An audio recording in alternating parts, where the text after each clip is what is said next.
The gears in her head took a while to turn, but with all the head trauma she just had, it was to be expected. That headbutt could usually break most walls, but Yue was made of sterner stuff. Well, you at least did better on the last try, though I think you need to learn some restraint. She looked over at the other person in the sick bag, calmly taking notes while his left shoulder was wrapped. You seemed to panic when rushed. Are you not used to being on the defensive?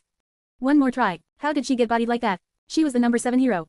This isn't a contest, you know. It's just training. Ken flipped the page and kept writing. Any more and I might not have 2 working knees. She huffed, then lay back in the bed. So, are we already done for the day? Unfortunately not. I should regain enough energy to be healed again in 12 minutes. He glanced at the clock, then returned to writing. I advise you to think over what went wrong on your part. Quote. What? Did that just mean things that got her ass kicked? She already did that. The shirt throw in the first round. Well, actually it might be every time he grabbed her. As soon as he grabbed her, she lost all control of the situation. Like, I need to learn to escape grapples. Normally she'd just kick off the ground, but Ken seemed to have a technique to keep her legs stuck in the air.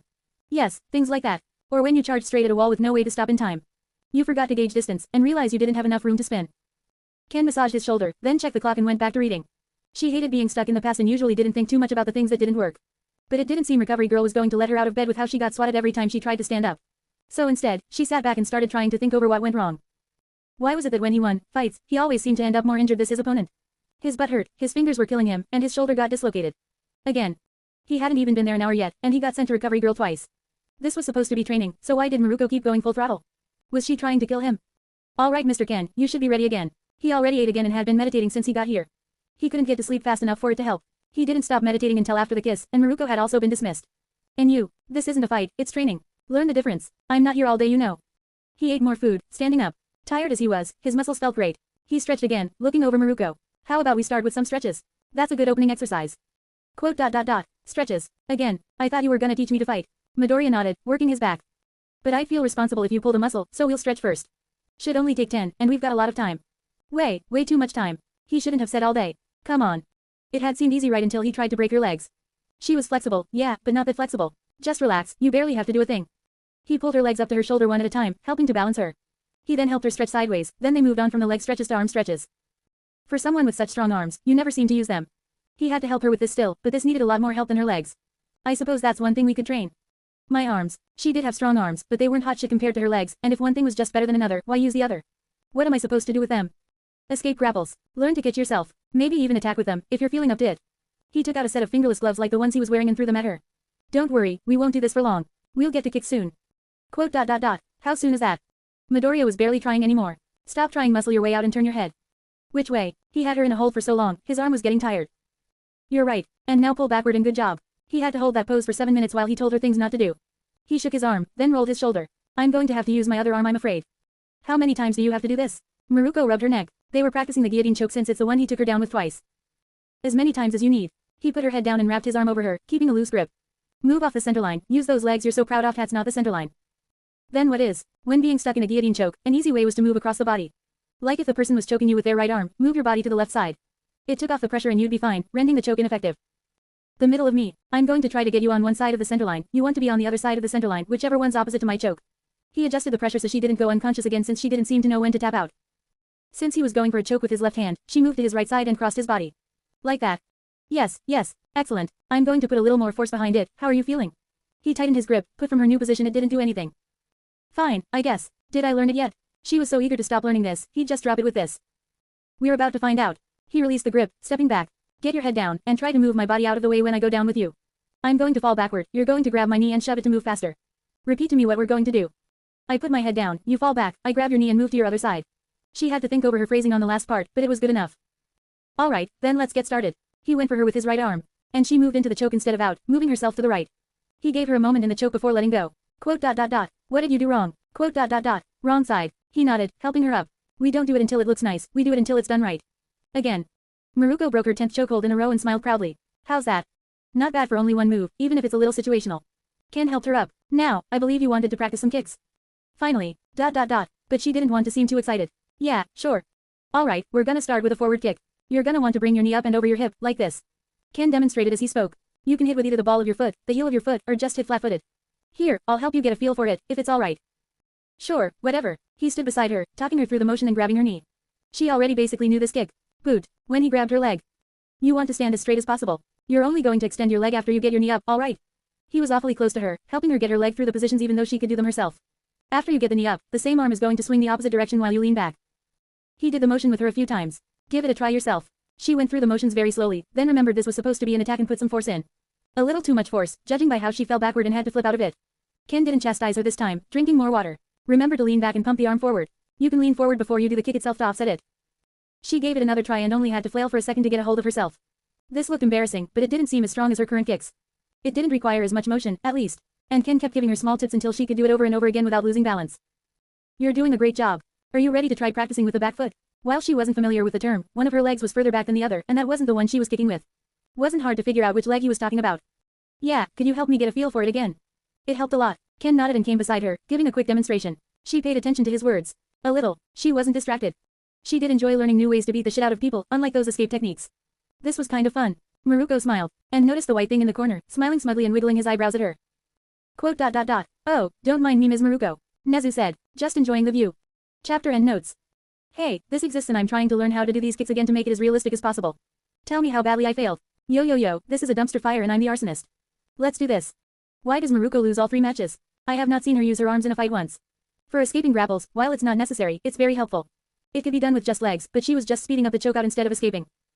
Is Midoriya good at grappling? No, he doesn't get to practice against opponents it'd be viable for most of the time. It's usually a safer option for him to use his weapons, and his only opponent so far has been his pillow and what Google taught him. Those first 2 fights helped him grow more than they helped Maruko. On a side note, I could not find a single good picture of Maruko's gloves, so I think they're just the Mickey Mouse kind, but I'm not sure. Fan art depicts it either way, so I just went with the Mickey Mouse kind. Those are the big questions I can think of, and I'm not sure what to talk about in the text itself, so I'll stop wasting time.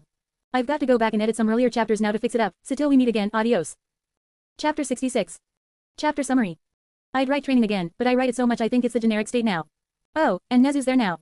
Chapter notes. See the end of the chapter for notes. It's you. Ken scowled, nearly snarled at Nezu.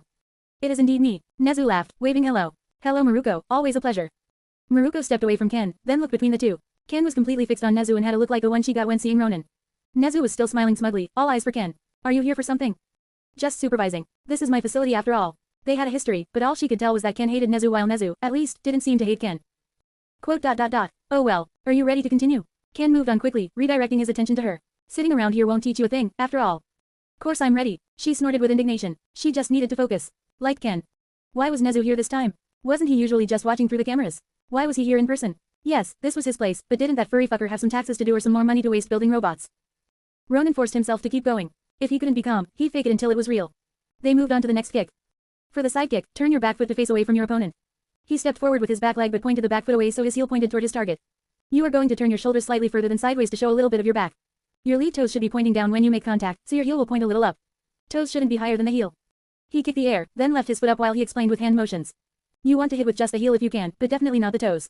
Bring the arm on the same side across the body to counter the force. You probably want to kick people in the head, yes. Maruko nodded, still giving an occasional glance at the annoying furry fucker in the corner. Don't be afraid to lean back. It should increase how high you can kick, and serve to give you more balance when you kick. He demonstrated 2 variations, one where you brought the knee up to your chest first and the other where your leg went straight from the ground into the kick. Maruko needed a couple of tries to get a feel for it before her kicks became noticeably faster. I can just do from the ground.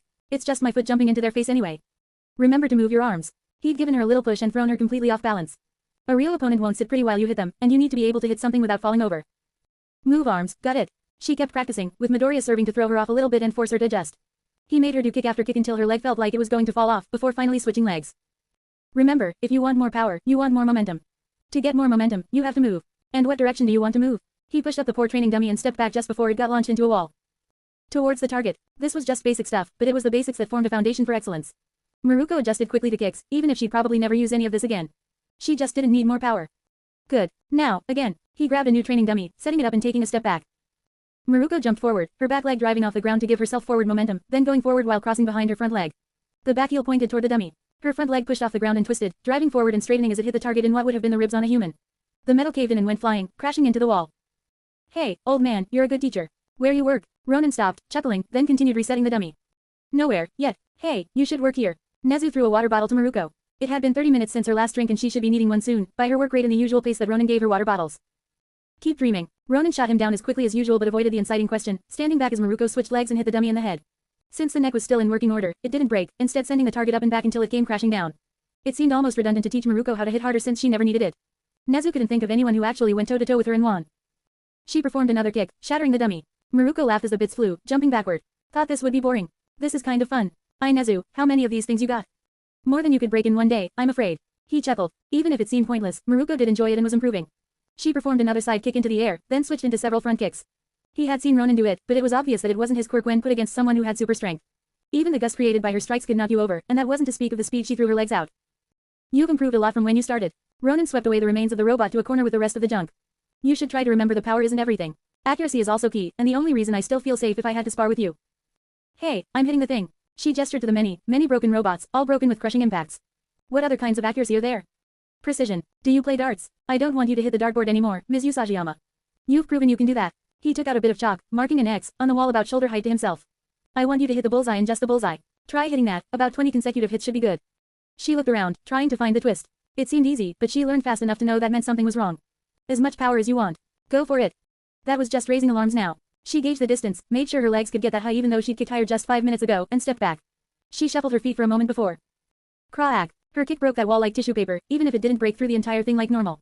Usually, the whole thing would just fall over.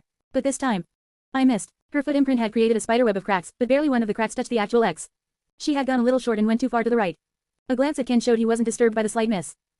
She stepped back in, twisted her hips in.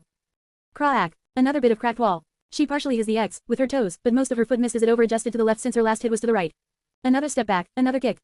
Crack. She hit the X, dead on this time and took a step back to admire her handiwork.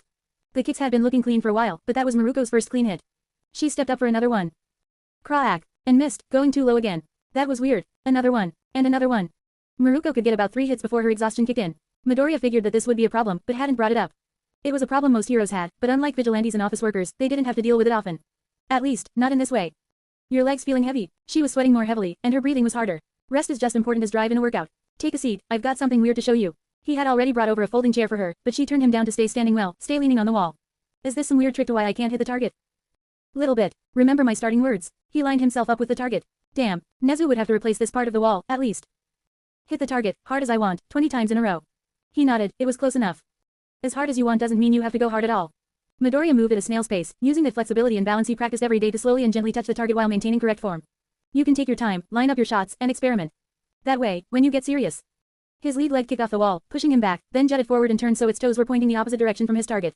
He brought the knee to his chest, lining up his chest, hips, and foot to make a straight line with the target, then pushed off again with his foot that was still down while driving the kicking leg forward. Crack. He didn't have as much power, but after Maruko's many near misses, his singular more focused kick demolished the wall. While she had landed blows with her entire foot, only his heel struck the wall, serving as the spearhead that forced it to finally break. Maruko could have done it with 3 with her unfocused kicks, regardless of if she actually hit the target. You can hit what you aim at. A novice strikes at his target, while a master strikes his target. The kick style you're using is faster, but you aren't used to hitting a precise target. It was harder to line up your body with the target from the floor than from a pulled back position. Quote. So you think my current problem is I don't have a good aim? Maruko finished the water and crushed it. Not many people liked learning what they were bad at, especially if someone else pointed it out.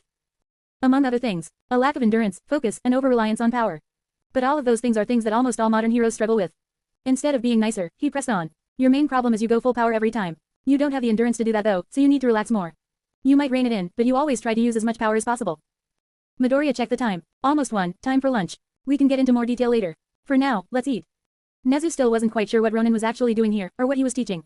Giving Maruko tips on how to hit harder was pointless, he'd never seen her come up against any villains she couldn't beat. Teaching her restraint seemed counterintuitive, and like it would only get in the way. Don't hit hard enough, and the villains might hit harder in return. It seemed, at least, to take more energy than just going all out. Now, they are quietly around a table. Ken, as Maruko called him, ate slowly while Maruko scarfed her food down as quickly as possible. Most people knew Maruko spent as much time as possible on the streets fighting, and that meant she did everything else fast, including eat. Nezu thought about bringing it up, but Maruko did it first. What do you mean I don't have endurance? You don't have enough endurance. He took another bite of food, giving them 10 seconds of silence as he chewed. You do have endurance, otherwise your fighting style would self-destruct immediately. You can do plenty of quick fights, but you will tire yourself out if you get into long fights. You don't give yourself breathers, and because you put so much force into everything, against anyone better at running than you. Well, I already said what your fighting style is when you run out of endurance. Another bite, and more chewing. Most people lose when they run out of endurance, so dealing with that is nearly impossible. It's easier to deal with the problem of running out of endurance by preventing it. You could either increase your endurance more or try to change your style so you don't run out of energy so quickly. Is all of this making sense? Your endurance and power are already incredible, and I doubt I can do anything to improve them in the time we have. He took another bite and focused on Maruko, making her squirm slightly. Oh, something else interesting was happening here, and Nezu almost entirely missed ITUHP. Focus. Mess with people in a minute, well, in 10 seconds. Yam. Yeah, she almost stuttered but straightened herself out. He could use this. Not sure how, but he'd find a way to use it. She nodded along. So you want to make me fight smarter, not harder. Can alright, he couldn't take that name seriously. Ronin nodded and finished his food. Correct. For example, when sparring, you nearly killed both of us every match. That wasn't a joke, judging by his glare. Well, let's go back over what we need to. Practice doesn't make perfect, it makes performance, and we'll need to keep working to improve. From there, his mocking of her techniques in the spar seemed merciful. She was confident in her endurance, and he put it to the test. She worked kick after kick, practicing getting her feet into good positions and how to strike with the heel. He cheered her on and encouraged her, the small recognition and competition fueling her to go forward faster than she could on her own. He had spine when he critiqued her technique, but wasn't a dick about it and reined in the "I told you so" attitude. He taught her one final kick, a weird sweeping one where she struck with the leg instead of the foot. It led into the other kicks well enough, and she could juggle a dummy in the air for 20 seconds before the thing fell apart. It was still weird to try sparring. While she usually preferred going until one side gave up, she had to go almost as weak as possible in contact. Or so she thought. Their legs clashed, with Ken only using the 3 kicks she learned that day to level the playing field. Her kicks were strong, but compared to his loose movements and flowing strikes, she seemed almost robotic. His attacks merged together, one kick quickly becoming 3 all while balanced on one leg. He mostly deflected her attacks then struck her body, his own hands in his pockets. If you move well enough, you can generate the counterbalance with just your elbows. He had anchored his hands in place but still managed to swing his arms enough to counter the force both of them made. They weren't playing for points anymore, but for her own progress. Remember to use your feet for more than just attacking. Usually, you're pretty good at this, don't get tunnel vision now. Maruko had more than just raw power, she had superior mobility. Most of the time, even if he didn't do as big of leaps as her, he always seemed to keep up with her. It was weird, so she brought it up between rounds. I'm not sure it matters right now, Ms. Usagiyama. It's not what we're focusing on right now. He stretched his legs again, smiling. Just focus on staying relaxed as you fight, and hitting quickly. In theory, she was just as fast if not faster than him. In theory, she was leagues stronger than him. In practice, he deflected her kicks with his own and struck like a viper. Stay relaxed until you hit. You're strong enough to survive these hits fine, and it won't hurt. It's just practice. They danced around in circles for a while, and she could see what he meant by endurance. Sort of. She knew most heroes would have given up and keeled over by now, while he just kept exchanging strikes with her and jumping around. Even she was getting a little sore from all the moving, but Ken just smiled and kept going. Come on, how are you doing that? Quote. Maybe it's a little more relevant than I thought. That's my fault, I'll explain now. Stand in place, but turn to face me as I move. He walked around her, and she shifted to always face him. He kept a distance of 5 feet from her, a distance either one could lurch forward and attack from. He stopped when he was 5 feet from where he started, now to her right side if she hadn't moved. Which one of us moved more? You. It was starting to make sense. Quote. You're moving in a big circle, so you have to move more while I just turn in place. Ken nodded. See, you're doing a great job, and learning quickly. He retook his posture. Now that you've figured it out, I don't expect immediate improvement but... Are you ready? Maruko nodded, and he smiled. Excellent. Now, again. Chapter and notes. Oh boy, not a lot happened and this took a while to check out. I don't have much to talk about like this chapter, I'm just one-upping myself for the worst chapter in this fanfic so I'll just say what's happening. School restarts on the 11th for me, and I still haven't been given my classes. I've paid for them, I've been approved for them, I just don't have the list still. I need to sort that out and have been trying to. Couldn't find anything I liked about this chapter, so I kept rereading it and deciding that it was actual garbage. This was the best version. The interior of my apartment is getting repainted on the 18th, so I need to pack and move stuff around. The includes moving this desktop that I write stuff on. Christmas decoration putting away, because I am the only one who can put away penguins and Santas. At least I'm not doing the Christmas lights. I'm lazy. I'm not going to say I'm taking care of a sick mother, which is statistically too common in this industry for it to be true all the time. I would just write 3 drafts of this chapter, hate them all, and go try to do something else to clear my head. Not dropping this fanfic, just going to adjust the release pace. There will probably be a slowdown, but it shouldn't be as slow as chapter 65 was. I just hated writing it. The next one might be better, but I'm in a funk mood so I'll probably write more of the other fanfic for a chapter or 2. That's so depressing it forces me to be happy by comparison. Chapter 67. Chapter summary. Midoriya finishes training Maruko, and finally gets some free time. A little free time. Alright, he barely gets anything. Chapter notes. See the end of the chapter for notes. Midoriya left before dinner, thanking Maruko for the time and bailing before Nezu could get a word in. His mom made dinner, and he could not be fucked to stay there a moment longer. He moved at a relaxed pace, letting Nezu serve as a buffer between him and Maruko. He was out of UA before she could even get a word in edgewise against Nezu's rambling. Feet moved just as fast as the sparring match, and maybe even faster. He made ground like the ocean made waves, smiling widely. It happened, it finally happened. He was free. Come on, spill it. What? Maruko hated loose ends, and it seemed Ken was hiding a few himself. Nezu was one of the people who probably knew what was going on and could tell it to her. Problem was, her only lead was laughing his ass off, rolling on the floor. Ha ha ha ha ha Tilda. Oh, I'm sorry but ha ha ha ha ha. No I'm not, this is hilarious. Just say it jackass. She snarled. Whatever he thought was funny, it wasn't that funny. Shut up and say what's going on. I'd love to ha ha ha ha. Be but it's kind of ha ha hard. Ha ha ha ha. Nezu was laughing so hard, he could barely talk. How the hell did you get him to teach you? I told Ken I'd pay him shit. She forgot to pay Ken before he left. He got away without getting any cash. No wonder he was in such a rush to leave. Whatever, I'll just pay him next time I see him. You see him regularly. Suddenly Nezu went from a mess to all composed and shit. Where? How regularly? I'll tell you when you tell me. So speak up. She was about to send this rodent to the fucking moon. That'll be difficult. He was definitely just trying to get her more interested. Unfortunately for him, she was already hooked, and all this extra effort was pointless. That man is very hard to talk about. What, was Ken in some secret service? An ex-hero? A villain? Just say it already. She slammed her foot down on the ground repeatedly, cracking it. She couldn't have hidden her impatience if she tried, but Maruko wore her heart on her sleeve when it came to what she wanted. Most of the time. I guess you could call it a secret service. It is secretive after all. Nezu chuckled. I'm not sure I want to think about him being a villain. But a hero? Ha. Nezu laughed again but started to walk away. If you could convince that man to become a professional hero, crime itself would shiver. I haven't seen a man that idealistic and driven since. When was All Might's debut? Nezu thought for a second before laughing again. I'll see you again soon, Maruko. Hope you remember what that man taught you, and even improve on it. And if you ever find yourself in a tough spot, I hope he's on your side, for your sake.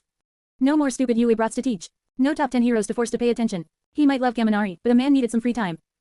Izuku sat beside his mom, watching cheesy flicks and making snarky jokes with her. They laughed and smiled, messing around. It was refreshing. No deadlines, no expectations, just some time to kick back and spend with his family. They went their separate ways, going each to their own bed. Izuku did his usual closing routine, then stopped as he stretched his arms. He didn't usually get to grapple, but outside of the few martial arts he stole from, it seemed a good route to explore. He'd have to get into a real club to advance anymore with it though, in his opinion. Self-study only took you so far. It was weird, to feel his limits coming up. All the practice he had done on his own could only be so far with the little information he had. Those limits weren't close, but his progress would start to slow down. The basics were quick to learn but the road to mastery was hard and long, and pretty soon he'd have to stop faffing about with those basics and hone his craft. He wasn't bad at what he did. Just a quick check said most heroes thought he was some martial art genius. They flipped entirely, the people who once thought he was nothing now thinking he was everything. Instead of getting underestimated, he'd get overestimated. The problem was, that wasn't good for him. Most people he fought had never seen real martial arts, and so they assumed what he did was impressive. But in reality, he was fucking shit at this. He could only beat real martial artists with outside help and double teaming them, or by just running away. If there was a martial art he mastered, it had to be the art of running away. Izuku sighed, looking out the window with a smile on his face. It just took time, in the end. If he wanted to get better, he'd have to put in the effort, same as always.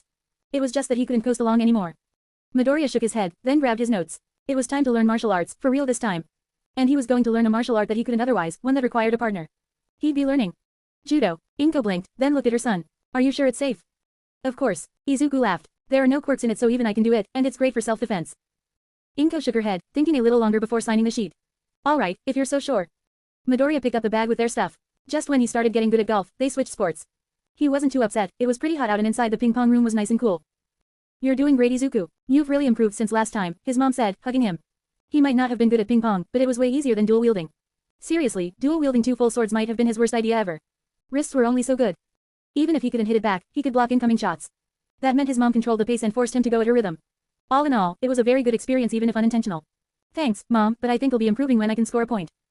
He laughed it off, and they headed out to a certain bar that he usually only saw in his other form these days. It was earlier in the day, and Maruko wasn't in the area anymore. She moved back to Hiroshima and was already fighting again. Instead of sitting at the bar, they took a booth and chatted while they waited for their food. The quiet atmosphere was great. Midoriya had 1 month until his finals, that was 1 month to study up and hone his craft. The quiet of the bar gave him time to plan out his future, or at least the atmosphere to plan out his future. After school, well, if he was still being a vigilante, he'd need a job that gave him enough free time to run free. That wasn't office work. Maybe he could be a detective. No, they also had to work a lot of overtime, plus he'd be around more people to get suspicious of him. Just a beat cop would be fine if he went that route. But that was if he was still a vigilante. Heroes were heroes for the pay, that was their long-term goal. But what about him? Just stopping crime. That'd never end. He looked out the window at the street. It was the same rundown street, but the people there seemed brighter. The crime rate had gone even further down since he started. It was like a fog had lifted, making the entire scene cleaner. Just the sight lifted his spirits. He munched on fries as he watched the homeless move around. Their lives weren't easy, but the least he could do was make them a little safer. Izuku, are you alright? He snapped back into reality. Is something wrong? You've been staring out that window for 5 minutes. He laughed. It's fine, Mom, just thinking about things. Ronin stared back at Midoriya in the glass. A face so soft met one set like stone, determined. Quote. Big things. Midoriya showed up early to judo club with his papers, smiling happily as everyone stared at him. This was the easiest place to learn the basics, after all. He bought his own uniform already and bounced from foot to foot as he waited. They just kept staring at him until some people started putting out mats, something even he could do. Do you need help with that? He eagerly stepped up and started trying to help, just getting more weird glances. What are you doing here? That guy wasn't in charge of the club, but he did have a higher ranking belt. If his memory was right, anyway. You part of kendo. Technically I'm just in the crafting club, not kendo. Where does this go? Midoriya smiled and held up one of the mats, moving it with the guy he was talking to. I've got all the papers ready to sign up, and I'm excited to try judo. People exchanged glances, and some snickered. Quote. Yeah, sure, I'll sign it off for ya. The senior, probably a second year, signed his papers. Midoriya bowed, thanking them, then turned it in before running back quickly. He wanted to learn judo as quickly as possible, after all. Most people didn't seem as excited as him though. They just seemed to lounge around, talking, instead of doing actual judo. Hey, when do we start doing judo? He looked to his upperclassmen for answers, but he was suspecting he knew the answer. Oh, you wanna start already? The senior, still unnamed, laughed. He looked pretty confident in himself. He stood up and walked to the mat, stretching. You sure sound confident for a student on their first day. Thank you. Midoriya reined in the hostility and tried to play by his pussyboy attitude he was supposed to have. Didn't want to lose his cool here, after all. Do we start with stretches? Laps. How do we practice? Midoriya came onto the mat, all smiles and sunshine. The other student adopted a pose and Midoriya tried his best to copy it. The right leg went forward, the arms came up. Should I just copy you to start? Yeah, something like that. The other student stepped forward, grabbing him by the collar and the sleeve. Midoriya did his best to copy the motion but was a little too short to get a good grip. He at least got a good sleeve grip, even if his arms were too short to grab the shirt. You'll want to grab the shirt first, that gets a better grip. Otherwise. He smirked and stepped forward, sweeping at Midoriya's legs. Midoriya tried to step back, but the arm grip held in place and suddenly the world was upside down, and he hit the mats with a solid thump. The impact was pretty heavy, but compared to what he'd already done, it wasn't that bad. Go for the central mass first, right? I understand. Midoriya scurried to his feet and retook his posture. Grab the body, then the arm. What's your name again, senpai? Koichi. Midoriya stepped forward and swiped, trying to outpace his larger opponent, but just got grabbed. You wanna lean forward so that you can do this, Tilda. Midoriya spent almost an hour before school getting thrown around like a ragdoll, but it might have been the fastest he had ever learned the basics, not that he'd show it. Midoriya. He had missed a lot of things, but hearing that voice wasn't one. It was like Bakugo mixed with nails on a chalkboard. Midoriya. There are homework and finals and no one told me and I'm behind Tilda. Hey, calm down. Eiko had grabbed him the second they got to lunch and started shaking him back and forth. It was like he never left the judo club. Midoriya gave Eiko a pat on the shoulder as he could hear his free time flying away. It's fine, don't worry. Eiko slowly calmed down, her quirk shutting off as the last of the fog drifted away. Midoriya. Finals are in a month. I didn't even know we had tests. This is a school. What did you think we did here? Midoriya didn't have any comforting words this time. Seriously, what did she think schools were for? You had to prove you learned. Sleep. Eiko said it with such confidence that it sounded like a fact. Look, I don't know anyone who could teach you everything you need in a month. He started eating his food finally, but Eiko slammed her hands on the table. Could you help me please? She bowed her head, and was putting so much strength into the desk it started to creak. I asked the teachers and they said you were the best person to ask. Fine, we'll tutor after class. Just try to do the work in class, get one assignment done every hour. He had to accept, if not for Eiko for the sake of the desk he built. Eiko leaned across the table and hugged him, dragging him across the table while his ribs made interesting sounds. Thank you. He tried to tap out while she pulled him around like a chew toy. This made judo feel like a tickle fight. I thought I was gonna fail this year. Thank you. No problem. Unlike my ribs and ears. Midoriya stopped trying to tap out and got put down gently. Didn't seem to be any major damage yet, and he wanted to keep it that way. I'm so sorry. Are you alright? She at least had the sense not to pat him down and add more bruises. Let's just eat for a minute. Midoriya sat back down and got back to eating, while Eiko kept sneaking glances in between bites. Midoriya mourned his free time while Eiko smiled, happy to spend some more time with her best friend. Chapter and notes. I really overhyped college. Yo yajati eating yo, we should be speeding up the pace of these. I said I'd slow down. I lied. A friend told me to stop explaining shit, so I'll shoot for a Q&A instead. I'm going to guess questions, then answer them. Hopefully, we can keep this under 2,000 characters. Why is Midoriya learning judo? He got introspective and thinks he's starting to run out of basics he can learn. Technically he can learn the basics of almost every fighting style in the world, but he would eventually need to learn more than the basics. Has Midoriya actually mastered any styles? Running away. Midoriya has fine-tuned the art of making tracks as quickly as possible. Midoriya's current styles are just hodgepodges of techniques he knows, and judo is the first hand-to-hand style he's going deep into. Will Midoriya ever get a break? Get some broken bones, yeah. All in all, this happened. Not sure how good this is, but I'm stuck in class and bored again so my concerns for quality flew out the window. See ya eventually. Chapter 68. Chapter summary. You'd think Midoriya would stop volunteering to teach people. You'd think. Chapter notes. See the end of the chapter for notes. It was supposed to just be a quick tutor session. They worked together, figured out where she was, then they could plan a course. Midoriya checked through the papers, holding up the mathematics one first. Basic algebra. Eiko, what is this? Oh, the second English part. I didn't get what it wanted, so I just made words with the letters. She sounded so proud and confident about herself. My dad talks in English around the house, so I'm pretty good at it. She answered the algebra questions by turning them into poems.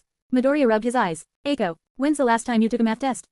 Third grade. I just started growing out my hair, so. She counted on her fingers, and Midoriya slammed his head on the table. Are you alright? Eiko, a phantom rose, locked into this mess by the social contract it was stupid enough to place itself in. We're not going to stop this till you can do algebra. Got it. Midoriya, you're kind of scary right now. The ghost slammed a hand down, barely able to imagine all the hours this was going to waste. I didn't ask what I look like. Now, those hollow eyes that had once spotted freedom locked onto Eiko. We've got some work to do. 4 hours. 4 hours of cramming. With Midoriya's skill at memorizing useless shit, he usually never had to do this, but Eiko had to go at a slower pace. There was no point in rushing, so they took regular breaks to talk over what she learned. Now, Eiko was spent. She swayed as she walked off, a reed in the wind. Midoriya could see the giantess from the club room as she walked out, barely awake. She should be fine, she apparently lived pretty close. As for himself, Midoriya refocused and got to work with the new list he needed to crank out to make his newest item, although not a possessed item. He needed to make a target to practice judo on. That'd need arms, a judo dummy he could practice with. Sand to fill it, some sort of cloth to wrap it. The cloth was the big issue. It'd need to be durable enough to survive being thrown around and slammed into the ground. Canvas or leather would do, and he had a lot of leather. Time to put it to use. Midoriya would have to work with the cloth, but he needed to buy the sand. He checked his wallet, he had some cash. The department stores should still be open. Time to sweep by. Ronin finished for the 7th time, then started putting the sand in. Again. Sand leaked from a single seam. Again. He emptied the bag and started patching it. Again. Ronin finished for the 8th time, then started putting the sand in. Again. Sand didn't seem to leak from the seams this time, so he gave it an experimental flip, starting the throw by kicking it with his legs. The legs pulled the dummy down, moving its center of gravity. Changing a center of gravity was how everything moved, from people walking to a marble spinning. He shifted that center of gravity in his favor, flipping the bag and driving it into the ground. Sand leaked from a single seam. Again. He emptied the bag and started patching it. Again. Midoriya had spent the entire afternoon patching it and was slowly reaching the end. By the 9th, it took 3 throws to find a leak. By the 15th, he couldn't find any leaks no matter how many times he threw it around. He finished filling it and set it down, then stretched. He learned how to engage, and he already knew a throw from the internet. The bag itself was easily strong enough to survive anything he threw at it. It had been the seams that had been the weak point. But now. Midoriya wrapped his GI around the dummy, then tied a belt and stepped make. Dummy. Not a good name. Deku Dummy. Dekumino, Deku Dummy's better. Let's just stick with that, right Deku Dummy? He patted his creation on the shoulder, chuckling and eyeing the time. He had half an hour before he needed to get home. He could get in a little practice. Midoriya slammed his entire body into the ground. He was getting really good at shrugging off injuries now. Midoriya, you're naturally built to be a punching bag. Don't think I've ever seen anyone take such a beating before. The club members laughed. No one else seemed to take anything seriously, despite their constant fights with the kendo club. That seemed more like fighting for the fun of it, while this was what they did in most of their downtime. It didn't look like anyone here took this school seriously. Midoriya rolled off the ground, regretting his improper landing. He'd stuck the landing a couple of times, but it wasn't something he could do on command. He retook his posture, putting in a few intentional mistakes. Didn't want to look too good here. Come on Midoriya, what kind of defense is that? You're just asking to be thrown like. Koichi stepped up and crushed Midoriya's defenses along the gaps, Midoriya taking special notes on his leg movement. The slight step in was something Midoriya was used to, but the small kicks the legs used to flip people was not. Koichi's leg scooped him up and off the ground, giving him another free ride. The way Koichi used his weight and stature was impressive. Mao also had used his weight and height, but it completely changed based on the fighting style. Mao kept his weight back so he was immovable. Koichi put his weight into his throws to make throwing people even easier. Both used their length to harass their opponent from a close to middle range, although a very small middle range at that. Midoriya relaxed his body, letting his limbs flop as he hit but slowing them down on the recoil. His body took hits like the shore took waves, but these throws were meant to turn weight against you. But this was Midoriya, he was fucking tiny. Sparring with Maruko was more painful, and she never even successfully hit him. Now, he rose again.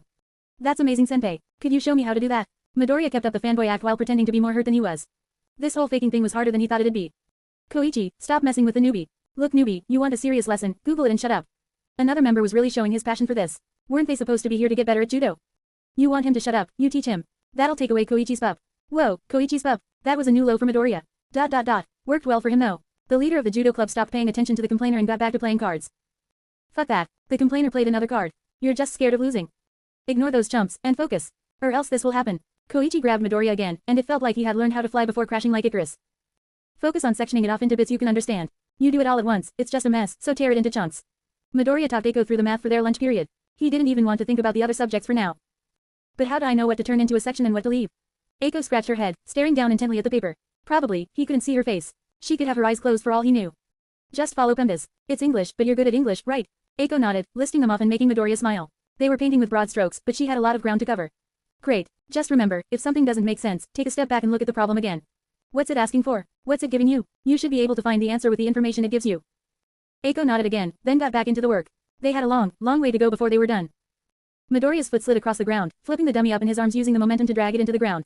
It didn't look like it would hurt at first, but a 200-pound man falling 4 feet to land on his back on the concrete wouldn't be getting up easily. He swept his foot under the dummy like a wedge, kicking Deku Dummy back to his feet. They could almost be balanced on after an hour of experimenting and were just about good enough. Good enough was, right now, perfect. Midoriya mimicked the sweeping motion of Koichi's leg, moving like a scooper as he took out Deku Dummy's legs and knocking him down again. It was an odd use of his legs that he wasn't used to, but he could adjust. He didn't get to practicing grabbing during class because of his short stature. Now, he ran freely and got used to twisting the cloth as he grabbed to get a better grip. From there, what direction Deku Dummy went in was completely up to him. He'd need live targets for the next part. He had to take a break for training Kaminari, but now his afternoons were mostly free. All he'd have to do was teach Eiko, and then... Midoriya waved Eiko off and then stepped back, changing quickly and heading out. He could feel now how his gloves needed editing, the changes and adjustments he'd have to make in order to properly grapple and throw people. Wrist protection was nice, but his were too constrictive right now. He'd have to free that up. He could tell not just from the feel, but from experience as he appeared behind his victim and grabbed his jacket, sweeping the legs and shoving him downward, all while falling on top of him. Their combined weight made for an almost instant knockout.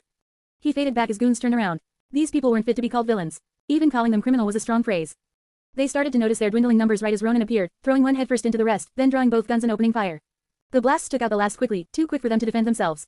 He didn't admire his handiwork, checking each one to make sure they really were knocked out and giving the fakers a few blasts as compensation before fading away entirely. It was these explosive bursts of practice that sent the criminals running. All could be right in a drug deal, then a pair of guns could emerge from a wall and blast everyone into tomorrow. No one ever died, but no one could stay conscious through the dozens of blasts to the face. Midoriya hit the ground again, and it seemed the final straw. Aren't you going to teach him anything, Koichi? Shino was getting tired of winning at card games, it seemed. No one could complain like him. All you're doing is throwing him around. At least teach him how to properly engage. You want him to learn, you do it yourself.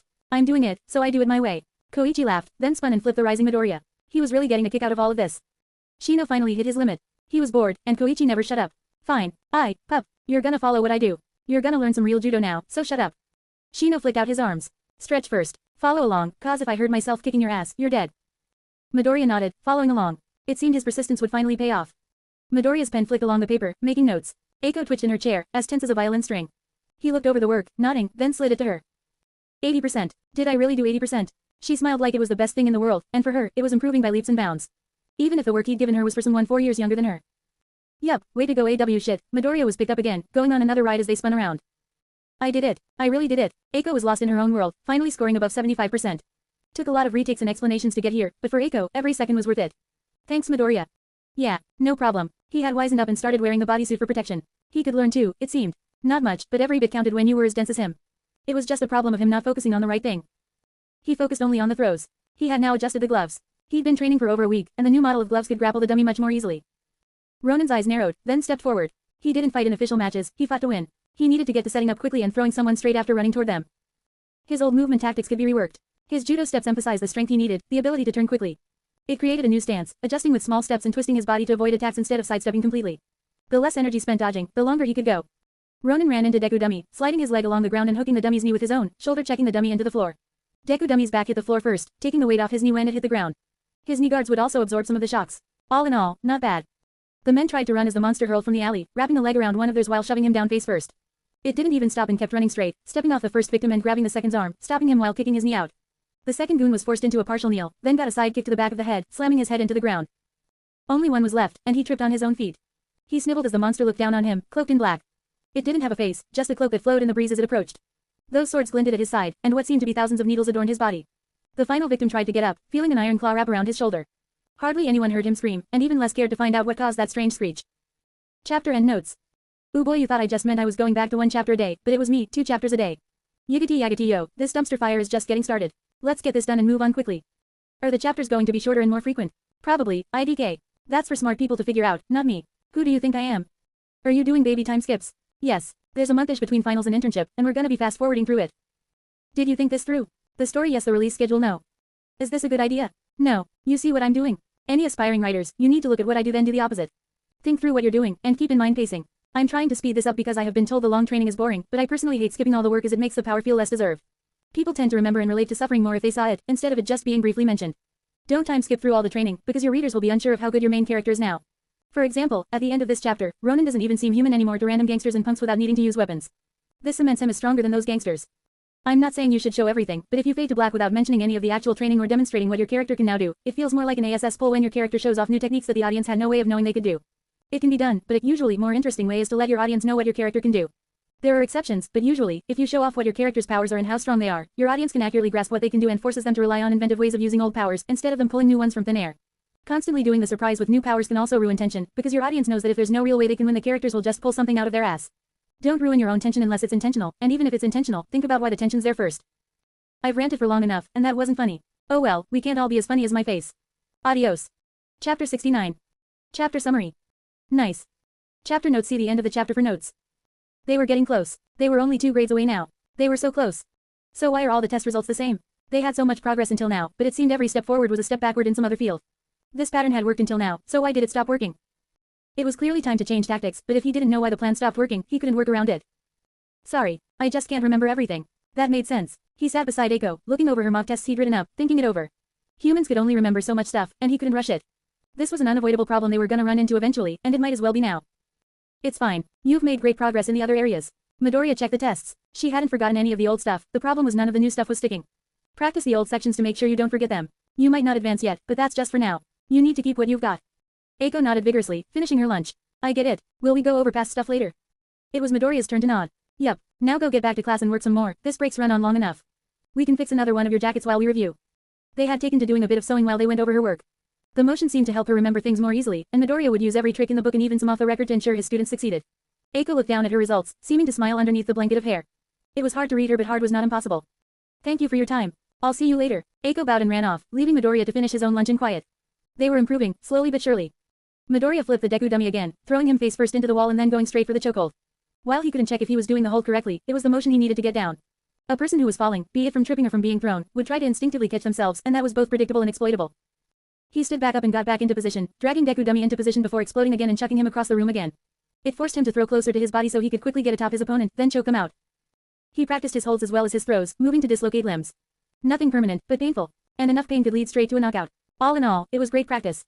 He couldn't practice everything on Deku Dummy. It wasn't a competition to try and knock him out, since Deku Dummy never defended against his attacks. Instead, Deku Dummy served as a safe place to try out new moves, before he took them a little further. Ronin threw the goon into the wall face first, then pounced on him, wrapping an arm around his neck and turning him into a human shield. He kicked out the goon's knee, forcing him down then pushing his head forward. Didn't even take 10 seconds to knock him out on a good hold, and Ronin was getting pretty good at it. He drove his knee into the man's back repeatedly until he went slack, then threw him at his buddies. The large man served as a bowling ball, and while he didn't take anyone down, his impact slowed down everyone else. It forced others to dodge, and dodging was something Ronin had planned for. One unlucky buddy tried to dodge by diving out of the way and got a kick to the face, throwing him into a wall. He tried to catch himself, exposing his arms and giving Ronin a clean shot. Ronin grabbed the nearest arm in the goon's body, throwing him against the wall and then applying pressure. When you knew what you were doing, dislocating shoulders was as easy as 1, 2. Ah, my arm, my arm. Ronin pulled the goon back and slammed him headfirst into a sentient trash can, rattling both goons. Ronin dropped the second goon and tackled the third, grabbing him by the shoulder and the sleeve then hooking his feet out from under him, throwing the trash can man into the second goon, knocking both out. He ran forward, then leapt off the ground onto a wall, avoiding a charging dumbass and going straight for the gunman, who was holding the gun the same way someone would hold a venomous snake, both arms shaking. Ronin threw needles into the shaking arms, the flinch pulling the trigger and harmlessly shooting a wall. The goon tried to pull back, his gun now entirely pointing a different direction instead of even being close to the target. Ronin grabbed the gunman's arms and forced them up, hips rotating as he kicked the gunman in the head repeatedly. The gunman was trying to go backward and get his arms down, so after 4 kicks, Ronin helped him, stepping forward and spinning to press his back into the gunman. He pulled the man down right before the charging goon reached them, slamming him down shoulder first. Right as the goon tried to tackle him, there was a new obstacle on the floor, tripping him. Ronin helped him with his charge, lifting the stumbling goon off the ground and driving him into the ground, then sweeping him off the ground and slamming him into the ground again, finishing with a third throw into the gunman. Quote. Punks these days. Ronin checked his stomach where he'd been shot.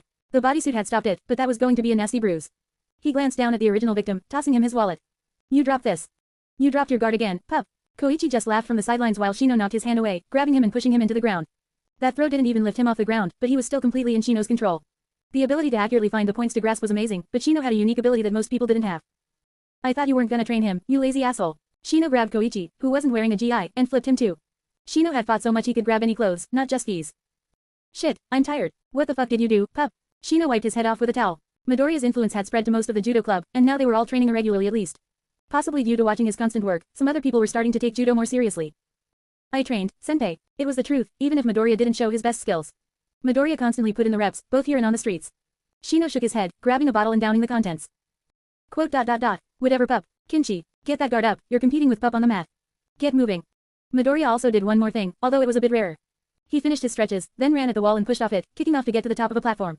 From up there, he could see all of the parkour gym. He couldn't do this every day, but it was necessary to practice and learn. Midoriya trained to kick off walls, redirecting himself, and get more height. Quote. You're back, mop man. The sleepy kid looked at him, and Midoriya waved from atop the platform. So I did, sleeper boy. Sleepy climbed up, moving a lot slower than Midoriya, but still making steady progress. He was pretty good at this climbing thing. Midoriya helped him up. You miss me. Quote. A little. It's pretty boring here. The parkour stuff wasn't his size, so Sleepy couldn't use any of it. Made sense it'd be boring. Midoriya nodded, then flicked Sleepy's hat. Cheer up, bucko. Wanna mess around a bit? Just the idea of doing something instead of lying around was enough to excite the kid, and they both started to play a little game of tag. Ronin flipped over the fence, tucking in his legs as he spun to clear the fence easily and kept on running. He was good at ditching cops, but he was getting great. The heroes even started to lose him in this playground of cement. He wasn't using super speed or anything, he just knew the environment better than the men could move across the ground easier. That gave him way more endurance. Even against Maruko herself, he was sure he'd win if it just became a challenge about running away. Ronin waved goodbye as he kicked open the sewer cap, then sliding in. This was getting easier and easier with every bit of practice he put in. Midoriya looked at the sky from where he landed. He could get thrown like a ragdoll without so much as a bruise, with all the practice he already got dealing with Bakugo. On your feet. Again, Shino was driving them hard, with only a few days before finals. The chaotic mess of a club had slowly been hammered into a real club through thousands of throws. Midoriya stood and got back into position. Pup, keep your eyes on the body. You need to learn to see from the side of your eye, so you can see more. If you focus only on the legs, you can't see the arms. Got it. Yes, senpai. What had come off as mocking became slowly more genuine with time. Shino drove hard and was really good at judo. When he could be bothered to do it. Even Koichi was showing off those grappling skills he usually only used to toss Midoriya like a salad. He still wasn't completely genuine, but it was at least getting closer. You're getting closer, at least. Midoriya looked over the review sheet, nodding. Eiko could get at least 60% every try, and now she advanced to getting about 65%. In theory, she'd be great with just a few more weeks of practice. Really, Eiko lit up like a Christmas tree, clasping her hands together. She did that when she was happy, and wrung her hands when she was scared. Even if he couldn't see her face, he was slowly getting better at reading her. Yup, if nothing else, you won't be in the bottom half of this school. That wasn't a high hurdle, but Eiko didn't seem to know that. She nodded vigorously, then looked over what she got wrong. I'll keep getting better, Midoriya. I won't let your work go to waste. She gave him a thumbs up. He might have to go to her house on the weekend if he wanted her to get above 70%. While she was improving every week, the next week was the test. If she wanted to get any better, she'd have to practice even more. Alright, good luck in class. Eiko nodded again, then finished her lunch and ran off. While she was more energetic, she was the same shy girl who used to sit in the back of the class, content to sleep away the entire day and learn nothing. The progress was staggering. Speaking of progress, she wasn't the only person improving. Midoriya stood up, grabbing his newest friend. Alright Deku dummy. Another round. Chapter and notes. Guess who posted the chapter and forgot to put notes? This guy. Yo eat my skeet yo, this might be the only chapter today but tomorrow should have more. Just going through the motions with a quick review, we're not going into much detail with these techniques but just the general ideas. Ronin is starting to mix his judo with other techniques, Eiko is improving but not quite there yet, and the judo club got shamed into training more. It's like Midoriya forces people to change, and that was a major part of the original canon that fanfics forget and don't do anything with. I'm ranting, my B. This chapter is setting up some major parts of the next arc for our protagonist its own little arc. This is also the end of the training arc. He trained Kaminari, he trained Maruko barely, and now he's training Eiko and himself. This is a technique that is supposed to reinforce the importance of something or show that time has passed. Repeating an action emphasizes for readers that it's important, like how a character coughing once is suspicious, twice is off, and 3 times is basically a death sentence. I more use it here to show Midoriya's routine. Once again, no real ending jokes other than my writing. Adios. Chapter 70. Chapter summary.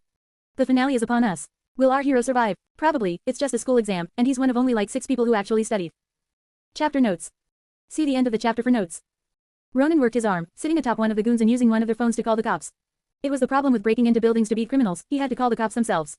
On the streets, people would eventually find them and call the cops for him occasionally, but he always had to call the cops for jobs inside of buildings. He dropped the phone after calling, picking up another one, and dialing the police again. He just kept doing this until he was out of phones. Moving his shoulder, nothing felt too badly injured now. Hurt like a bitch in the beginning, but now it was all fine well, it would be fine. Didn't get in his way, at least. Unlike them. Hey, any of you injured? A bunch of punks were in a corner, cowering. He'd followed them into the alleyway, but the twist happened when the van rolled up and shoved them inside. That had given him a run for his money and put his parkour skills to the test. If he couldn't teleport, he wouldn't have even followed that van over 100 feet. They were as responsive as logs. Ronin sighed, standing up. He was lucky that not much happened, but this was a little out of his leg. Human trafficking was for the police to deal with and track down, but he'd do his best to help. Ronin got up off the goon, checking his knots. His rope work wasn't something he actively tried to improve, but just on how often he did it, there was improvement showing. He could string a man up with a pair of socks at this rate. Quote. I'll see about getting a trauma team here. You guys have mouths, you can do the talking. Ronin approached, the children who were supposed to be the same age as him flinching away. He grabbed them one by one, untying and ungagging them as meticulously as he could. Didn't want to go too fast and hurt them, they were going through a rough day and it wasn't quite over yet. He dropped a phone in front of them, then walked away. Call your parents. I'll be here until the police show up. Ronin had to make sure the heroes had probable cause to enter, so he went to the front quickly and broke down the door. That should be good enough. He went back down to the basement, trying to get some better lighting. The kids were starting to talk again at least. Ronin stayed outside of the group, listening intently for the sound of sirens. Finally, he could faintly make it out, approaching in the distance. It's been fun, but let's never meet like this again. The heroes would have some better motivational lines than that, and they'd be there in under 5 minutes. Ronin had waited until he was sure they could all hear the police sirens so they'd feel safe before he decided to bail. He stopped leaning on the wall and went back to his entrance point, a mark on the ground where he came in through from the sewers. He searched for a second before finding the place he came through, the spot where he'd nearly hit his head on a desk when he entered and ruining everything. Yamato came out, smoke drifting through the air as he carved an X into the ground. Hey, wait. Ronin stopped, looking over at the band of kids, and one of the boys speaking up. Who are you? Eraserhead. Now that got a chuckle. Man, Eraserhead with a teleporting sword. That was some scary shit he didn't want to think about. That doesn't matter. Stay safe. He stepped through the X, then closed it after himself as he landed in the sewage, stopping dead for a moment and groaning. That was another hour to clean off his leggings. Midoriya didn't even want to meditate as he cleaned the boots, because then he'd have to breathe in deeply. He was normally fine, but that was when he had a mask on and didn't have to be that close. He finished off one boot and moved on. After this was the pants. He groaned, almost rubbing his head but catching himself at the last second. Midoriya kept on working even if the ground was annoying. The school flooring was hard and annoying, but at least there still was light. He had to stop early for this because people could smell him coming if he went out now. Tomorrow was Friday. He'd give one last review with Eiko in school, then they'd try and finish the grind at her house on Saturday. Midoriya wanted to get Eiko's math average to at least 70%. They had briefly been working on the other bits, but nothing as serious as the maths. Her English, speaking at least, was stellar. If she just talked herself through it she was fine. Midoriya leaned back, stretching his back and working his arm. He wasn't getting hit as often these days, but he still had a nice collection of bruises. He'd be wearing long sleeves for a bit at home, that should hide it from his mom. He then leaned forward again, finishing his other boot and throwing it next to the other. He grabbed the pants and got to work, grumbling all the way. Good throw, but try to put more of your feet on the ground when grabbing. Shino demonstrated as he spoke. That will give you a more solid base. Yes, senpai. Midoriya nodded and followed along with Shino. He kept both toes and heel on the ground, lifting Shino again and only breaking contact with the floor at the last second to get enough distance. Don't get stuck on the floor. Find a middle ground that works for you. If you went up too early, the push wasn't as strong. Too late, the push was choppy and could have control stolen. Shino flipped up. He was practically running the club now, with the main leader usually busy. Soka, what the hell are you doing? Give me a second pup. Shino walked away, rubbing his head. Midoriya smiled, adjusting his GI. It was good to see the improvements, even if he was going to leave soon. This was his last day here, and then he'd move on. Ronin learned as much as he could from this club, everything else would be refinement from practice. Staying here no longer benefited him. Midoriya looked around the room, but shook his head, laughing at himself for thinking it through. He already knew what they needed to do, and they couldn't stop here. Ronin shook his head, checking the time. It was almost time to leave for classes. "Aye pup." Koichi called over to him. "Get over here, I need a partner." Ronin shook his head, walking over and getting into position. "Ready." Quote. Yeah, they both stood still for a moment, eyeing each other. They weren't close, but they had the most matches. Koichi was used to Midoriya's mostly defensive style, which was created in response to Koichi's mostly offensive style. Koichi usually led the match from the moment he found a weak point and forced Midoriya to react to him, giving himself the momentum. They didn't stand still for long. Both stepped forward as their hands moved. Midoriya favored his left hand instead of his right, an unusual style that he picked because fewer people were used to it. His left grabbed Koichi's shoulder on the inside, while Koichi's right arm grabbed Ronin's left shoulder on the outside. Their other arms grabbed each other by the sleeve. Koichi went for leg sweep after leg sweep, pressing down on Ronin and smothering him. Midoriya liked this style because it favored footwork, something he had trained, but Ronin instead turned his foot and blocked the kick with his heel. You didn't win by running away, you survived by running away. Ronin didn't want to just survive though, and he was only here for 2 more minutes. He stepped in and used sheer power to throw off Koichi's grip, getting both hands in a better spot and kicking at Koichi's leg.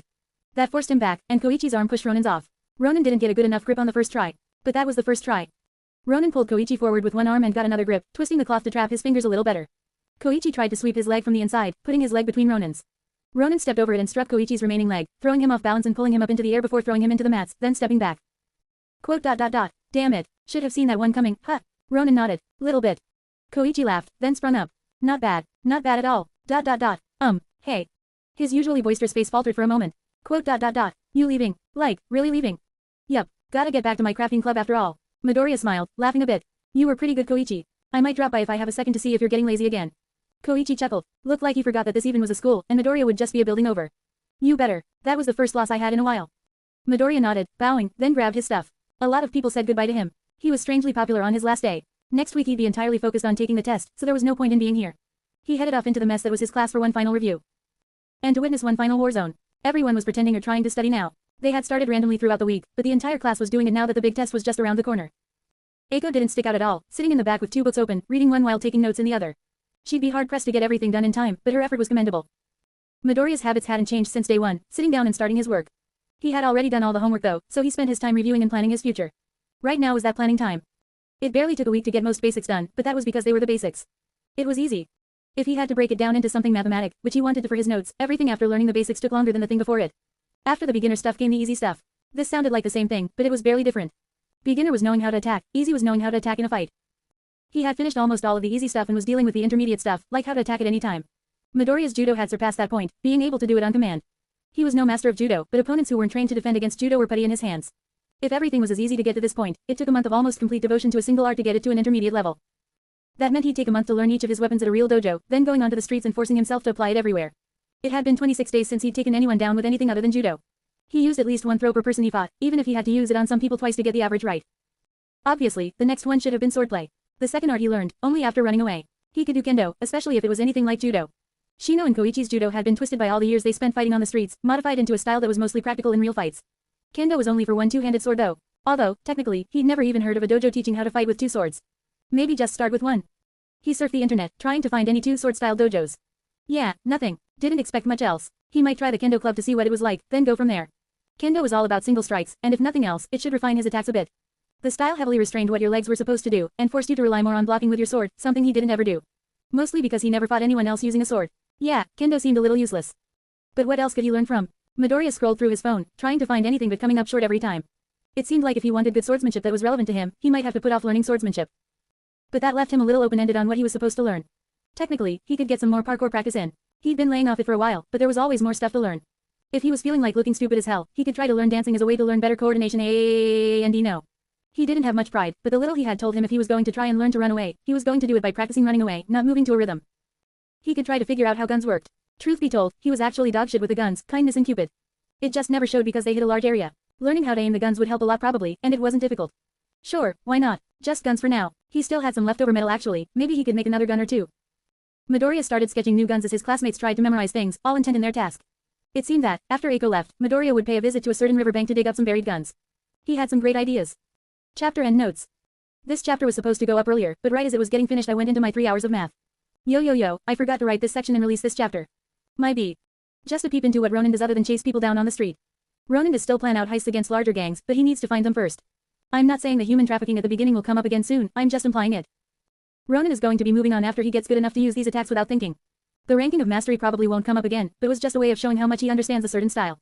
Judo was something that Midoriya already knew a bit about, judging by the first real attack he ever does that doesn't break any of his limbs as a judo throw, the one where he throws Bakugo over his shoulder. Kendo is a fantastic sport, but it doesn't exactly fit with what Ronin does. It focuses on having good control of your sword, something that Ronin would benefit from but wouldn't apply in battle. It's like how being good at push-ups doesn't directly help you in a fight, but it does help you get stronger, which helps you indirectly. He might use Heima, but Heima does stand for historical European martial arts, not historical Japanese martial arts. Ronin might pay it a little more mind later, though. The next chapter will include Saturday, though I'm not sure what you're expecting. It's just a relaxing time at a friend's house, studying together like good buds. Chapter 71. Chapter Summary.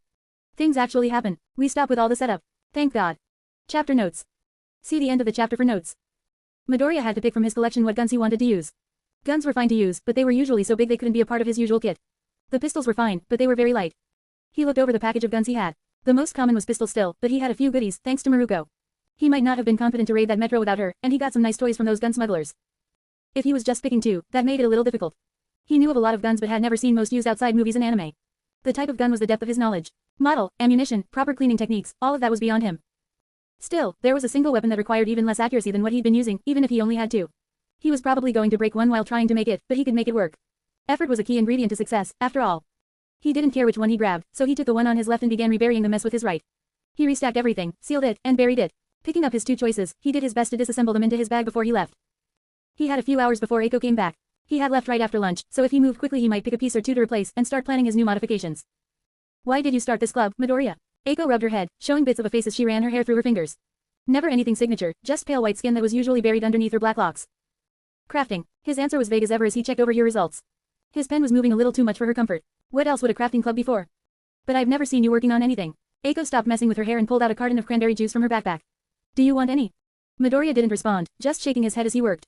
She unscrewed the top and drank straight from the carton then. It might have been an entire gallon, but it wasn't even as big as Eiko's head and was about the size of a juice box to her. What time do you want me over tomorrow? Oh, I don't know. His eyebrow rose, and she flinched. She knew she had a whole week to plan this out, but she kept putting it off. I'll find out right now. She pulled out her phone, texting her mom to see what time was good. Quote ... At least 12 OH. I can make lunch.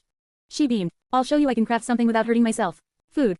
She chuckled to herself, hands on her hips. She was feeling pretty good right until she got the results back.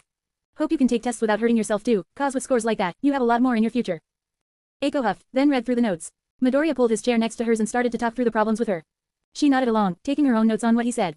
It was slow work, but so had been making friends. She could do this. Eiko was a good worker. She could do this with enough time, but it seemed like 65% might be her limit in this short of a time. Midoriya finished grading her tests and checked the time. Good job, Eiko, and I think this is a good wrapping up point. But, why this? Midoriya held up the piece of paper she'd given him with her address on it. Eiko's head tilted to one side, then pointed. It's my address. Won't you need it to get to my house? I meant why don't we just exchange numbers? It's easier. He took out his phone and nodded to hers. He could almost hear the gears turning in her head. Quote ... Oh yeah, that is easier. It didn't even take a minute, and he just took a picture of the paper. Problem solved, and if they ever needed to talk to each other, they now could. Easy. Midoriya saw her off again, then went back inside to look at the main piece he got. This would be hard, but he could pull it off. He was sure of it. Midoriya had many problems. Overall, the quirklessness thing was still kind of a problem, but he just learned that it wasn't too important. More seriously, finances. Ronin was a thief, first and foremost, who robbed unlucky victims. That human trafficking case didn't have anything go missing just because the money was important to the case, but otherwise a couple hundred yen would have gone missing per body. But he had a problem more immediate than that right now. As he looked at the gun he got, he was forced to deal with a very difficult problem for him to deal with. He had no fucking clue what he was looking at. It was supposed to be a shotgun, but it wasn't pump action and it wasn't brake action. It just had a weird handguard that went forward and backward. How was he supposed to load it? He could only find the part where the shells came out. A little bit of googling, a pushing of random parts, and Midoriya unlocked the lever action part of the lever action shotgun. He could now load the shotgun shells that he barely had. He put in all one of them, then had to get back to googling because he never figured out how to take the shells out. It took him 20 minutes just to get his singular shell out, and all he had to do was mess with the lever again and jam two fingers. In other obvious news, it seemed guns were not his forte. Midoriya had such a hard time with guns because any information on them was hard to get in Japan. His usual methods of tons of research didn't work when there wasn't anything he could research. Sword and spearmanship were ancient arts in Japan and kept alive in dojos, along with hand-to-hand combat. Parkour wasn't restrained because it wasn't exactly considered dangerous. But of all his weapons, 3 of his weapons would be much more difficult to learn. The kanabo was from a dead fighting style that wasn't used anymore. The only people who practiced fighting by throwing giant needles were ninja clans and overly enthusiastic darts players. Finally, only people with the correct authorization could even get guns in Japan, let alone learn how to use them. Those 3 fields would be the hardest to advance in. Midoriya finished what research he could get, then began to take apart the gun.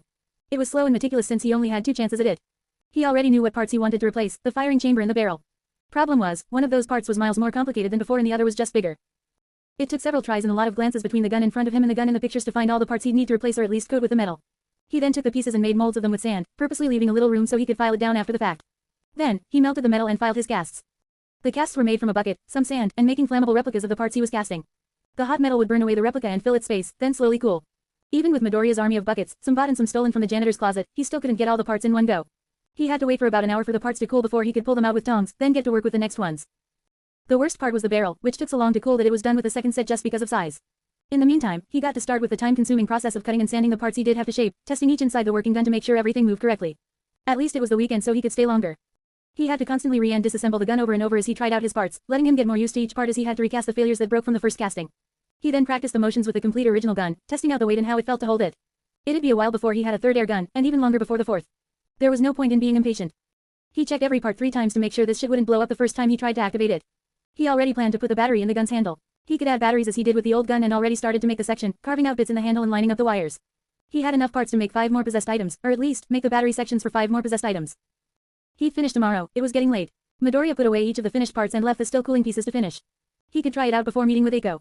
The house, cleaned. The fridge, stocked. Her outfit, not dreary. Her parents, mostly out. Dad would be working in the garage, and wouldn't be bothering them. Which was fine. As much as she loved him, Dad could be really off-putting. He was constantly trying to get into fights, and she wasn't sure Midoriya would survive meeting him. She could already imagine Dad putting him in a headlock until he gave up, then bursting into laughter and throwing him into a wall or something. She checked the ingredients she had prepared, then the clock. Midoriya would be coming over at 10, and so she'd need to finish breakfast by then. She threw on her apron and tied up her hair, then got to work. First impressions were important, so it was time to stop making bad ones. Midoriya finished hollowing out the gun barrel, something that was usually one of the hardest parts of making a gun. Usually, you needed a large Dremel or something to drill through and turn the material into a barrel, but Midoriya had to pick a drill extension from the hardware store. He better end up using that extension more than once, the thing cost 55,000 yen. He measured 3 times before drilling, then went back after another 3 measurements to add the rifling with a different type of drill. He was holding the weirdest pipe he had in a while. With the barrel completed, his gun was finished. There was no stock, just a handle that he had decided to fit to himself. You only got better at what you practiced, and if he didn't experiment with modifying guns, he wouldn't get better. He even made the hard guard bigger for a trick he heard about. Midoriya practiced assembling and disassembling the piece. It was bigger than both of his pistols, but for a gun, it wasn't actually that big overall. It was the same length as one of his spear parts, even if it weighed much more. He stowed everything away. It was 9:30, time for him to go to Eiko's house. Eiko lived in a pretty nice neighborhood. Lots of houses, big both in floor count and just sheer size. Midoriya was pretty sure he found Eiko's house from a block away just because of the scale. Getting closer, everything was bigger from the doors to the mailbox. A quick check of the address, pause really quickly to listen to the catastrophe in the garage, and then ring the front doorbell.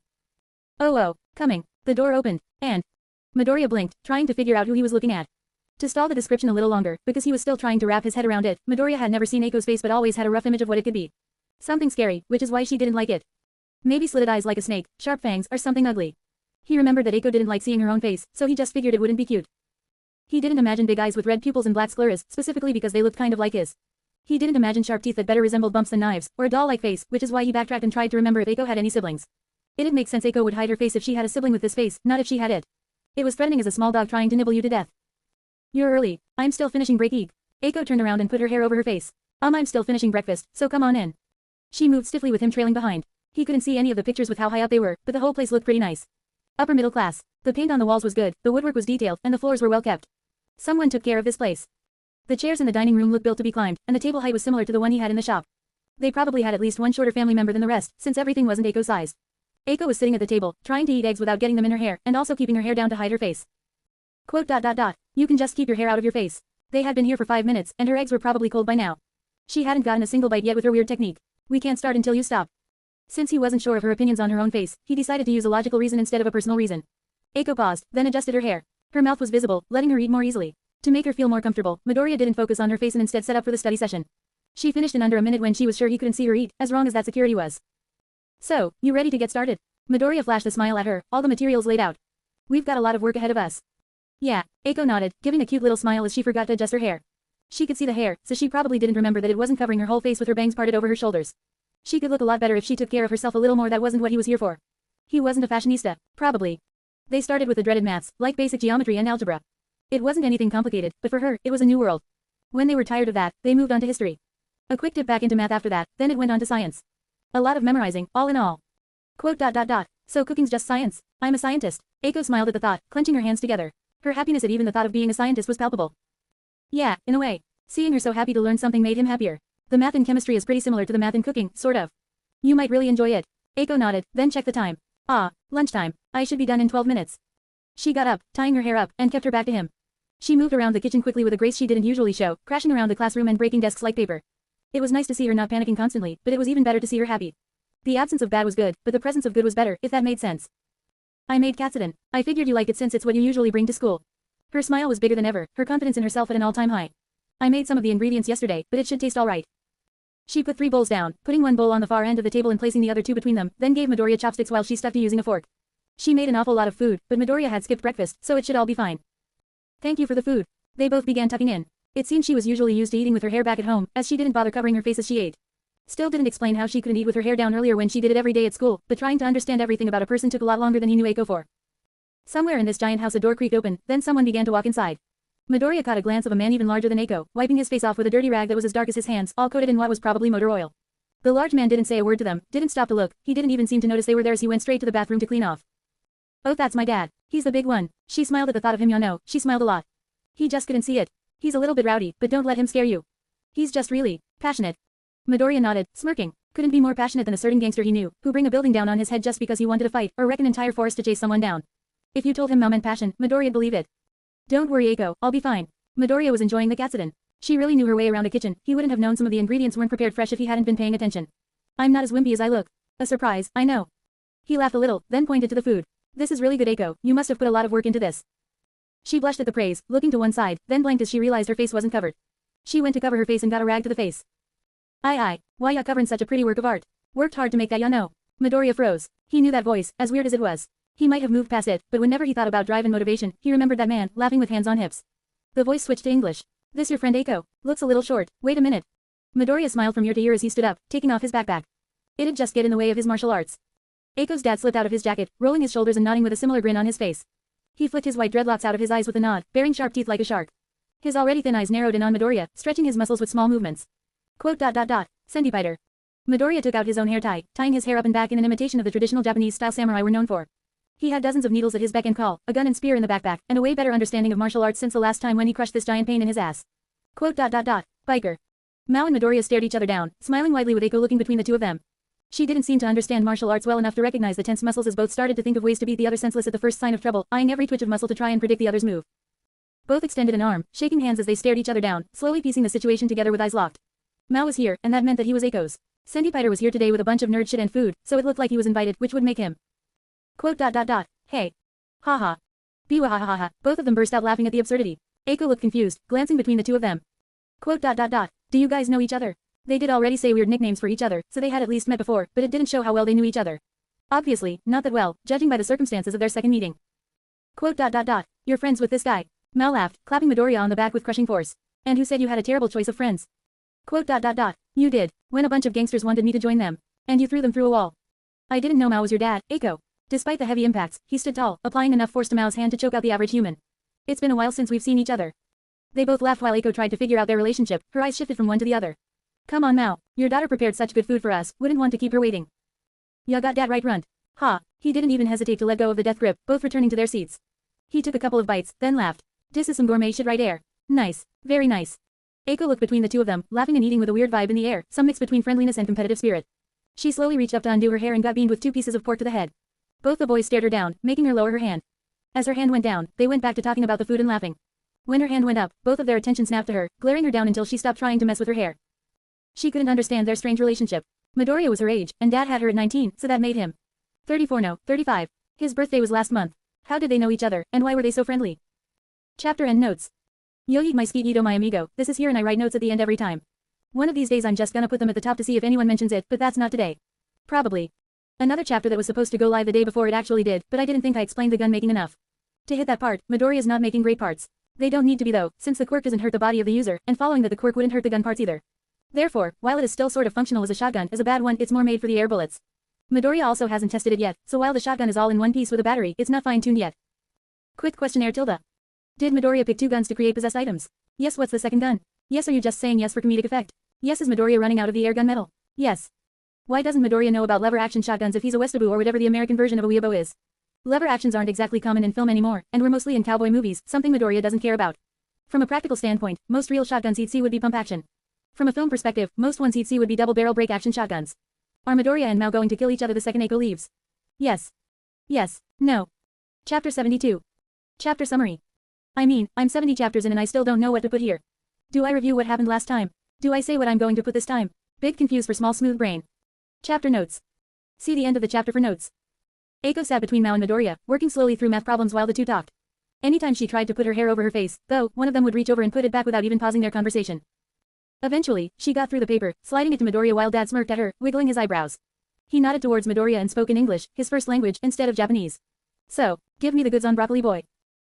Eiko blinked. Wah Dad. Wah tilde. Her dad kicked up his feet on the table. Hone's question. Stop avoiding it and answer. She glanced at Midoriya, still unsure how good at English he actually was.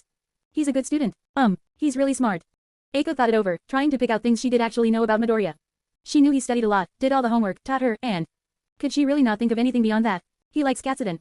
Quote. Eiko, I don't mean to be rude, but I don't think liking Katsudon is helpful. I know it's not, give me a minute. Eiko thought harder, trying to come up with anything actually about Midoriya. Quote. He's kind. He's doing this for me, and let me into his club. He even lets me pick our projects. Oh yeah, you both into crafting club, right? I get you. Her dad nodded, then glanced at Midoriya. So what ya sayin' in Fanka terms is? Ya don't know sheet 'bout sheet. Eiko couldn't meet his gaze as her dad started laughing. Ha, you're as dumb as me. Mao, lay off the criticisms a bit. Midoriya spoke up, also using English. Your daughter has more important things to focus on than this broccoli boy, and Eiko. Pay attention over here, I'm going to go over what you missed. Yes. Eiko nodded several times, then got to actually working. Midoriya was projecting a different air than he usually did, which was weird because he didn't physically change at all. Whatever he did, it hooked her away from both her dad and Midoriya, and onto the work she had to do. An average of 67%. 2 scores over 70, weighed down by her rushed scores under 60. He'd done everything he could, now it was all up to her. Remember to be conscious of the time in the test and you shouldn't need to rush. Pay attention to the clock, and don't rush. I got it. Eiko nodded, taking notes on everything he said. He just was repeating what his teachers told him, even if his current teachers were just books. He even started to read a book on teaching, since he did it so much. Well, I think we're about done. Remember to keep practicing. People usually forget over 50% of an incident in under 2 days.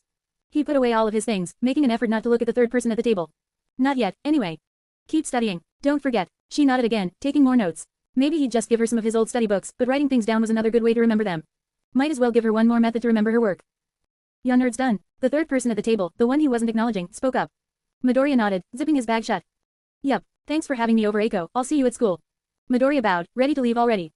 What Tilda, come on kid, it's pretty late. Why don't you stay for dinner? Mao showed some teeth as he smiled, enjoying every second of this.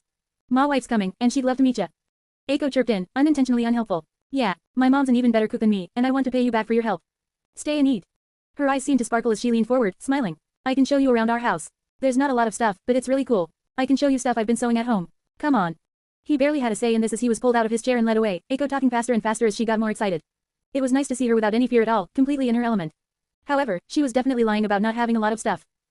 It seemed that at least someone in the family was a collector by all the stuff they had. Pictures on every wall, tapestries, rugs. What did Eiko think a lot of stuff was? Eventually, after walking up and down the house, they got to the second floor in her room. It looked exactly how he thought it would, lots of stuffed animals. It was packed with pink dolphin plushies, some even hanging from the ceiling. I made this one myself. Eiko brought him out of his thoughts as she held up a pink dolphin with googly eyes, then pointed around the room. And that one, and those, I've made a lot of dolphins. She started counting them, then snapped out of it. Anyway, did you like the, hat? Forever ago, they had both started making beanies but Midoriya never got around to finishing his. Eiko did it for him, and he still wore it when he was cold. Yeah, you like the jacket I made for you? I don't think I've seen you ever wear it. To pay her back, Midoriya made her a jacket and left it in the clubroom in the same spot. Instead of saying if it was or wasn't comfy, Eiko just blinked at him. Oh, that was for me. Quote. Who else would it be for? Midoriya tilted his head, watching Eiko think it over and redden. Quote. I wasn't sure. I just put it away with the supplies, I haven't worn it yet. Now Midoriya was blinking. Eiko looked pretty cure when she was flushed and not using her quirk to tear his ears apart. I'm sorry. Hey, it's still there, so no harm done. You can pick it up Monday. He laughed it off. It didn't really matter when the gift got there, it was the thought that counted. Is your favorite animal pink dolphins? How'd you know? Oh yeah, she was, if nothing else, more observant than Kaminari. They're one of the few animals that are naturally pink. Really? Midoriya made himself comfortable while Eiko gushed about her interest, enjoying her enjoyment. Eiko, dinner. That was a new voice. Sounded like Eiko's mother was home. Eiko stood up from the pile of blankets, smiling. You're gonna love it, Midoriya. My mom's the best cook. Midoriya stopped stacking dolphins and followed her out, going back downstairs. It had been his first time in a girl's room, but it had been completely dominated by pinks, and that pink had sort of overwhelmed everything else. Downstairs, Mao was on the couch and not at the table yet. Instead, a tall woman swept through the kitchen. The colors were the same as Eiko, with dark black hair and pale skin, but she was a lot shorter. She was still tall, but not tall enough to be considered a pseudo-quirk. Ah, you must be Midoriya. It is a pleasure to meet you. She smiled at him, giving him a good look at her face. Same eyes as Maruko, but her teeth looked the same as a normal human's. She gave off a mature vibe, but maybe that was just because he met Mao first. Eiko talks quite a lot about you, Mr. Tutor. It's good to finally have you in our home. Hey, put that away at the table. Mao looked around, trying to figure out what she was talking about. He was spinning a revolver on his index, but looked clean past that like it wasn't anything special. Quote. My jacket. Okay babe. No, the gun. And the jacket too, we have coat racks but the gun first. Midoriya blinked at the revolver, thoughts creeping in. He hadn't thought about the Chillers, the gang Mao was in when they first met, in forever. Now though he remembered what the Chillers were known for. Most money-making gangs had one main method of making that money. Tatsun lovers sold drugs, but the Chillers were gun smugglers. They were, indirectly, the place most of his guns came from. And Mao was the former leader of the Chillers, so he should know a lot about guns. Whoa, you own a gun. That's pretty impressive. Midoriya smiled, throwing the bait. Mao couldn't have taken it harder if he tried. This is just one of mine. Don't use them a lot though. Mao laughed as he walked away, getting beamed in the back of the head with his own jacket. Oathank's babe. I'm sorry about him. Mrs. Voorhees bowed slightly. He means well, but he doesn't think things through. Here you go, now, can you tell us what Ishimi's like? Our Eiko doesn't say much about it. Midoriya smiled and went along with it, but his thoughts were elsewhere. Mao's guns were probably registered, since even if he didn't think about it, All for One probably wouldn't let any of his direct henchmen get caught on something so stupid. Thank you for the food. Most meals Midoriya had weren't exactly quiet, but Mao ensured that this meal redefined his definition of loud. Yo, ya still be doing those martial dance things mitochondria. The Voorhees family seemed mostly immune to the random things Mao said. Midoriya just nodded and kept eating. Aye, we should fight. Come on, it'll be a blast. Mrs. Voorhees didn't even need to hit him, instead staring him down. Black wisps came off her body as she spoke. What did we say about fighting at the table? Only do it when Eiko's not here damn it. I see. Mao nodded, then laughed. Next time then I know what's not fighting. Midoriya. He leaned forward, smirking at Midoriya. Quote. Wanna learn about guns walk. So Mrs. Voorhees did sometimes hit him, or this time give him an encouraging push face first into the table. Just eat. Even a faceplant couldn't stop Mao's enthusiasm, and he'd find new things to talk about almost every second, even interrupting himself to say his new ideas. Everyone else just let him wear himself out, but it seemed his enthusiasm and energy were joining the universe and human stupidity and being infinite. Thanks for coming over Midoriya and being Eiko's friend. We really appreciate it. Mrs. Voorhees gave Midoriya a quick bow, elbowing Mao to make him do the same. Yeah, still running round air, Mao laughed, leaning forward. I got moved over a city, but maybe I need to show you some real moves. Maybe. Thanks for having me, and have a good night. Midoriya waved goodbye as he walked away, leaving them staring at his back. The couple lingered in the doorway for a minute, Mao still snickering as he thought over their next fight. He'd been getting rusty, but now, he had been practicing using the other quirks his boss gave him, and he would be sure to give Senpaider a run for his money next time they met. Provided his wife and daughter weren't there. Or in his own house. Quote. So, his lovely wife shifted her gaze from Senpaider's back to his. How do you know the kid? Is he part of a gang? I don't want Eiko hanging around anyone shady, you know. Senpaider. Shady. Mao thought it over, then laughed, patting her on the back. Guess he kind of is. Senpaider's shady as fuck. He laughed for an entire minute, then walked in. Don't worry. We might have had our differences, but so long as he's Senpaider, Damon's good as gold. Anyone crosses him, though. Hey. He rolled his shoulders as he walked, the 4 stars on his chest stretching as he moved. Quote. Wonder if they'll get 4 tats too. Midoriya now wanted to get in contact with Mao, if nothing else but for guns. However, before that, he finally got a minute to process what just happened. Quote. Mao's Eiko's dad. Makes sense. Their quirks were pretty similar, and side by side he could see the resemblance. Wasn't something he'd come up with on his own though. He didn't expect to meet him like that though. Was kind of weird to imagine a gangster's home life. He walked along the dark streets, smiling at the few people he passed. These streets were once so scary, but with the crime rate going down, everyone felt a little safer. This area wasn't ever terrible, it was the same town as UA after all, but through Ronin's efforts it had become just a little safer. In theory, anyway. Walking along, seeing the trash rolling across the road, eyeing the abandoned buildings between Eiko's house and his made him get a little introspective. The streets were still in disrepair, no matter how many punks he bagged. It wouldn't end, not as long as there were people out there who didn't want it to. From thrill seekers to people in need, the cycle of crime would keep on spinning. Made you feel small. How many people had he taken down, just for more to come up? How many guns had he taken, just for more to get shipped in? How many more nights could he go out on his own and hit people with some advanced sticks? There was no end in sight, and there never would be. He took down so many people, but Mao hadn't even been in jail for half a year. How many others went in just to come out? Was he doing anything other than giving people scars? Beating them senseless, then letting the police haul them away? Sure, he saved people all the time. That's what heroes did, they got dirty so the world stayed clean. Every second one of them spent in jail was a second they didn't hurt someone. Someone had to do it. Not for the money, not for the fame, not for some stupid popularity poll. To help people, to save them. To send people to the hospital. Criminals had to be stopped, but was this the right way? As a random punk with a mask, meddling with professionals. The only fights he ever won against professionals were rigged in his favor. Maruko when she wasn't supposed to kill him was severely limited, Ingenium when he couldn't even get starts, a bunch of children. He'd been fighting for months now, and the local crime rate had barely changed. Stain hadn't been captured, Mao was out of jail, and the greatest hero was a skeleton pretending to be alive. The former greatest hero, and the greatest villain was a potato, sitting in a basement somewhere, helping him and about to retire.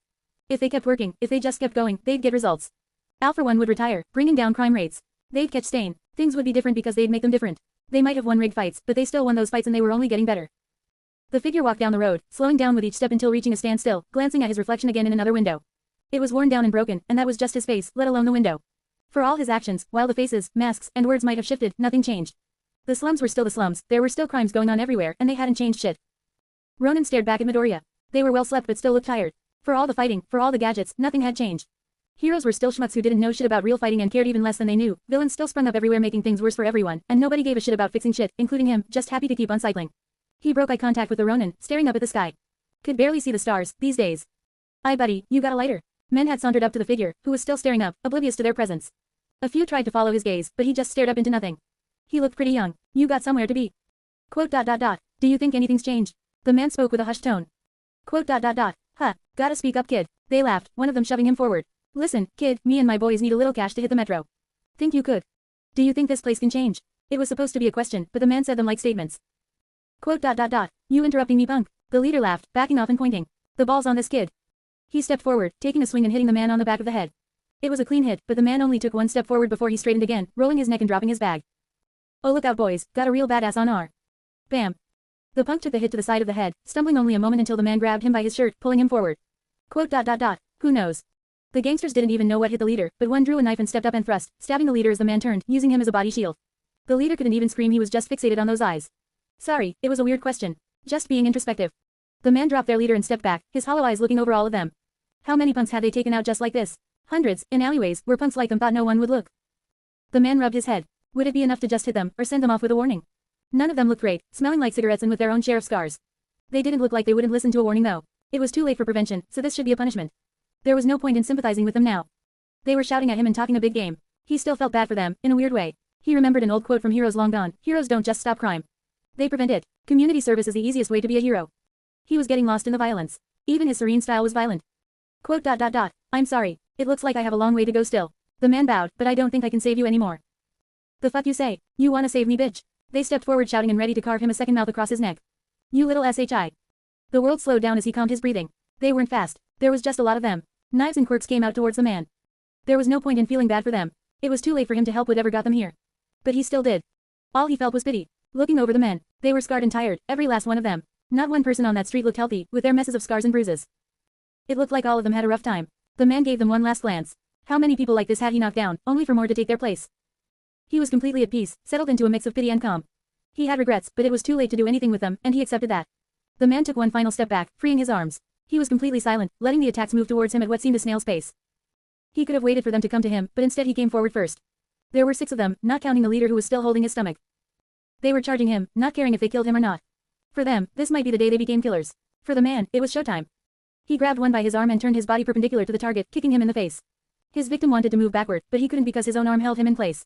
The sudden move surprised the others, stalling them for a second before he moved again, pulling his leg back and kicking the man in the stomach while letting go at the last second. The first victim was launched backward and hit the ground like a sack of rocks. He stepped to the side, grabbing the next person and lifting him off the ground, applying his own momentum to start the throw. He lifted the gangster off the ground and drove him down, letting go and throwing him into the ground, following that up with a kick to the face. Now the others were starting to move. He stepped lightly across the ground like he was skipping, jumping straight at one of them and slipping his right leg between the gangster's legs. He bent his leg like a scythe and pulled back while using his arms and weight to force the body forward. His third victim fell, his arms tangled with the man and unable to brace his head as it bounced off the ground. The man rolled off his victim and stood up like he was taught in judo, watching the 3 that were left step forward. He lowered his body further until his head was lower than his shoulders would be standing upright, then exploded forward at one with his arms in front of him and his head up. The lead one tried to get him in a headlock, but he used his own arms to bat the gangster's arms away and move past him, grabbing his side with one arm and turning on a dime. His other arm snaked around, grabbing the other and locking at the hips as the man stood up and lifted him up and back, suplexing him into the ground. He flipped out of his own suplex and away from the rushing attackers. These guys weren't even the best he'd ever fought. The next one that was charging had his hands low, his quirk the type that made him a mix between an animal and a human. He was running on all fours now, mouth open and ready to tackle him. The man took half a step towards him and swung his hips, spinning around and kicking him in the face. The force the man charged with was so great it made him take a step back, swinging his hips and kicking him in the face again. There was only one left. The man gave the dog man one last kick to the head, striking him in the side of the head and shoving him out of the way before jumping forward. The final target flinched, covering his head with both arms. The man sprinted straight at him, shoving his knee into the man's stomach. The final target choked slightly as the air was forced out of him, and he was bent over. The man dropped his elbow on his victim's head, then shoved him down onto the ground. He didn't stomp on the gangster, there was no point. He looked over his work for a second, then moved to his bag, picking up his piece and turning. The man stood in the middle of the 6 gangsters and took a moment to breathe, then stepped up and kicked one of the gangsters in the face twice in barely a second, making him crumple while he moved on. He grabbed the next, throwing him into the ground and giving him a quick kick before he moved on. He jumped onto the third, sweeping one of the gangster's legs and knocking him over while shoving his head into the ground, then rolling off. He rushed them as they started to move, dancing around the fourth before suplexing him and flipping back to his feet and kicking the fifth in the head, taking a step back and kicking him again. He finished the fifth with one last kick, then moved for the last one, kneeing him in the stomach and then beating him into the ground. He stepped back, admiring his work, then walked to the bag he dropped, picking something up and pointing it at the last man left, the leader. 2 guns were pointed at each other. Quote. You think I'd forget about you? I don't want no trouble. The charge shot finished charging, blasting him as the man threw himself into the ground. The leader fired but was slammed into the wall by the shockwave. A second shot hit him, then a third, then a fourth and a fifth. Quote. Me neither, pal. He picked them up and strung them together, checking the gun. It was definitely illegal and would send him to jail. He wondered how many days before this gun was back on the streets again, in some new punk's hands. He stood over them, shaking his head. He put Cupid back in his backpack and shouldered it, then gave these streets one last glance. He spent 1 month bagging tons of people like this, and all that changed was he got a little better at bagging them. Crime rate hadn't seemed to change yet. It wasn't rising anymore, at least. If nothing else, he could do that. If he couldn't decrease all the crime, he'd at least stop it from growing for now. He could do that. Chapter and notes. Ya know, I'm very introspective this chapter. I started my first notes this way because I had no clue how else to start it, so I pretended I was talking to my amigo. Now I'm creating my 70-second dumpster fire in this junkyard, and I still don't know what I'm doing. That's pretty impressive. This whole thing was done as an experiment, so I decided to try out writing a fight from 2 different angles. One an in-depth brawl, the other a step back that showed it all connected but in less detail. Not sure how it turned out, but it was funny to compare 2 versions of the same fight. This took a fun twist in the middle of the chapter that I might address next time. I make no promises because I'm lazy and tend not to follow promises. We'll at least check it out more later, whatever my smooth brain decides to do. This chapter was a whole bunch of setup. Again, I think I just like setup. It's fine. Who knows, maybe if I keep doing it I'll actually get good at it. We're gonna do a fun thing for Midoriya's finals, and it's gonna be a fun time. We got Midoriya starting to question if the best way to be a hero is beat people up, Mao's return, and school drama with finals. And everyone loves drama. So, you know how I occasionally do writing advice and it sucks and you shouldn't follow it.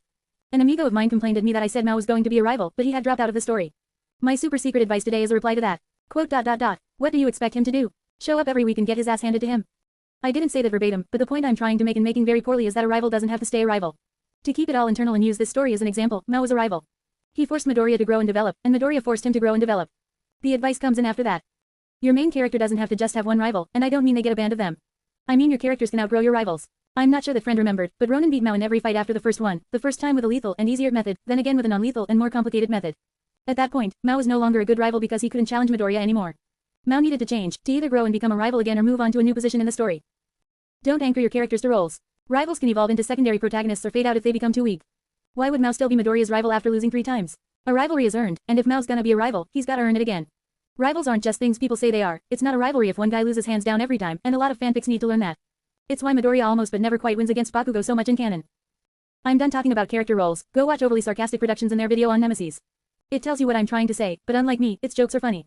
Adios. I know it's not exact, but the idea carries over. Chapter 73. Chapter summary.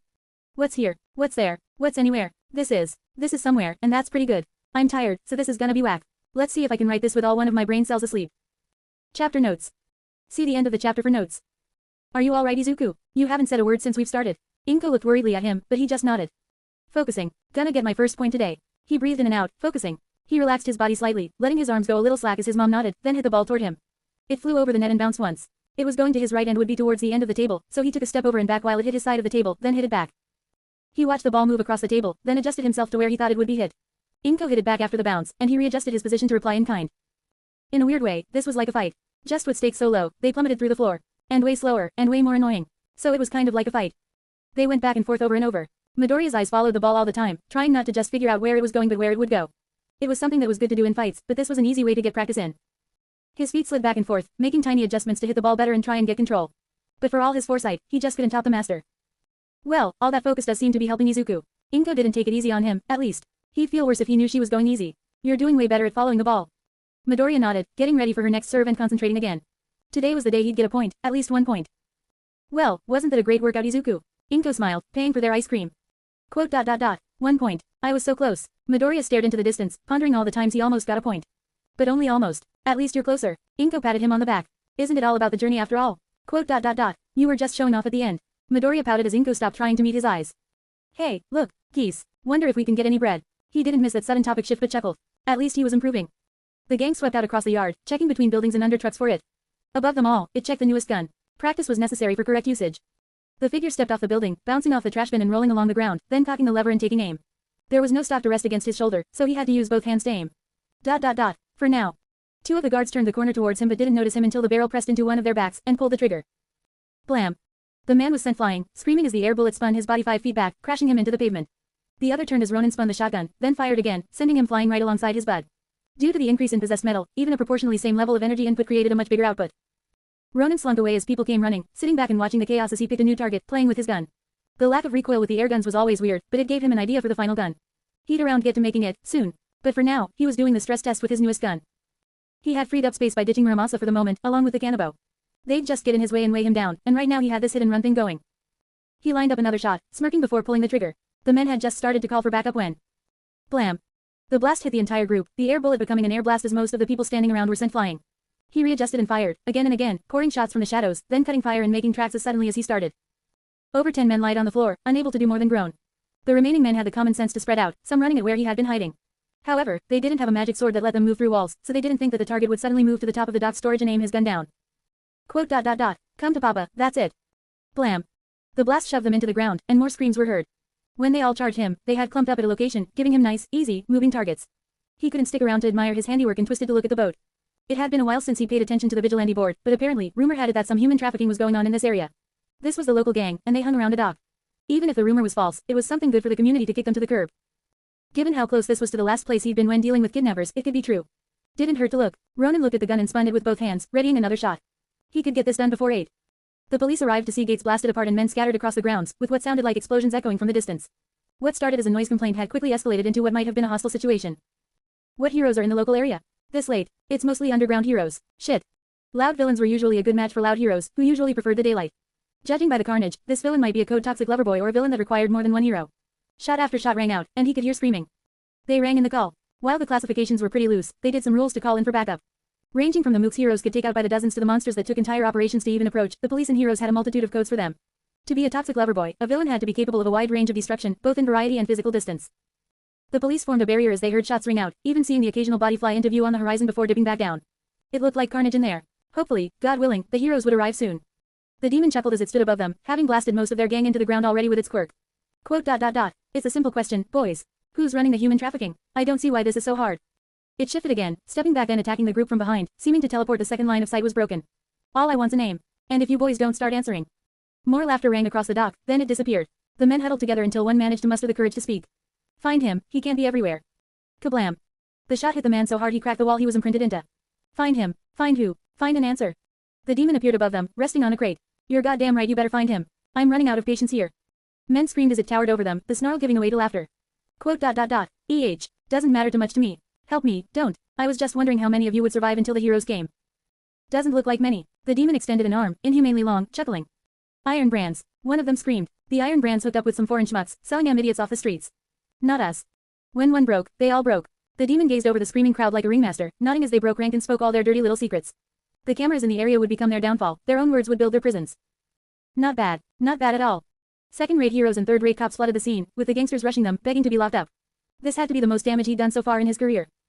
The shotgun was more powerful than he thought it'd be. He had no doubts this could one-shot someone if he wasn't careful and hit them wrong, or at least break limbs. The name was fitting at least. Ronin barely thought about what he had done. The rumors weren't right, but he had a new lead if they were being true. He'd need to update the gun again, put in those last tweaks to get it up to scratch. Ronin didn't stick around to enjoy his handiwork. That was for people monologuing idiots and overconfident heroes. The second he could, he teleported the fuck out of there. He had places to go, after all, and a test to take.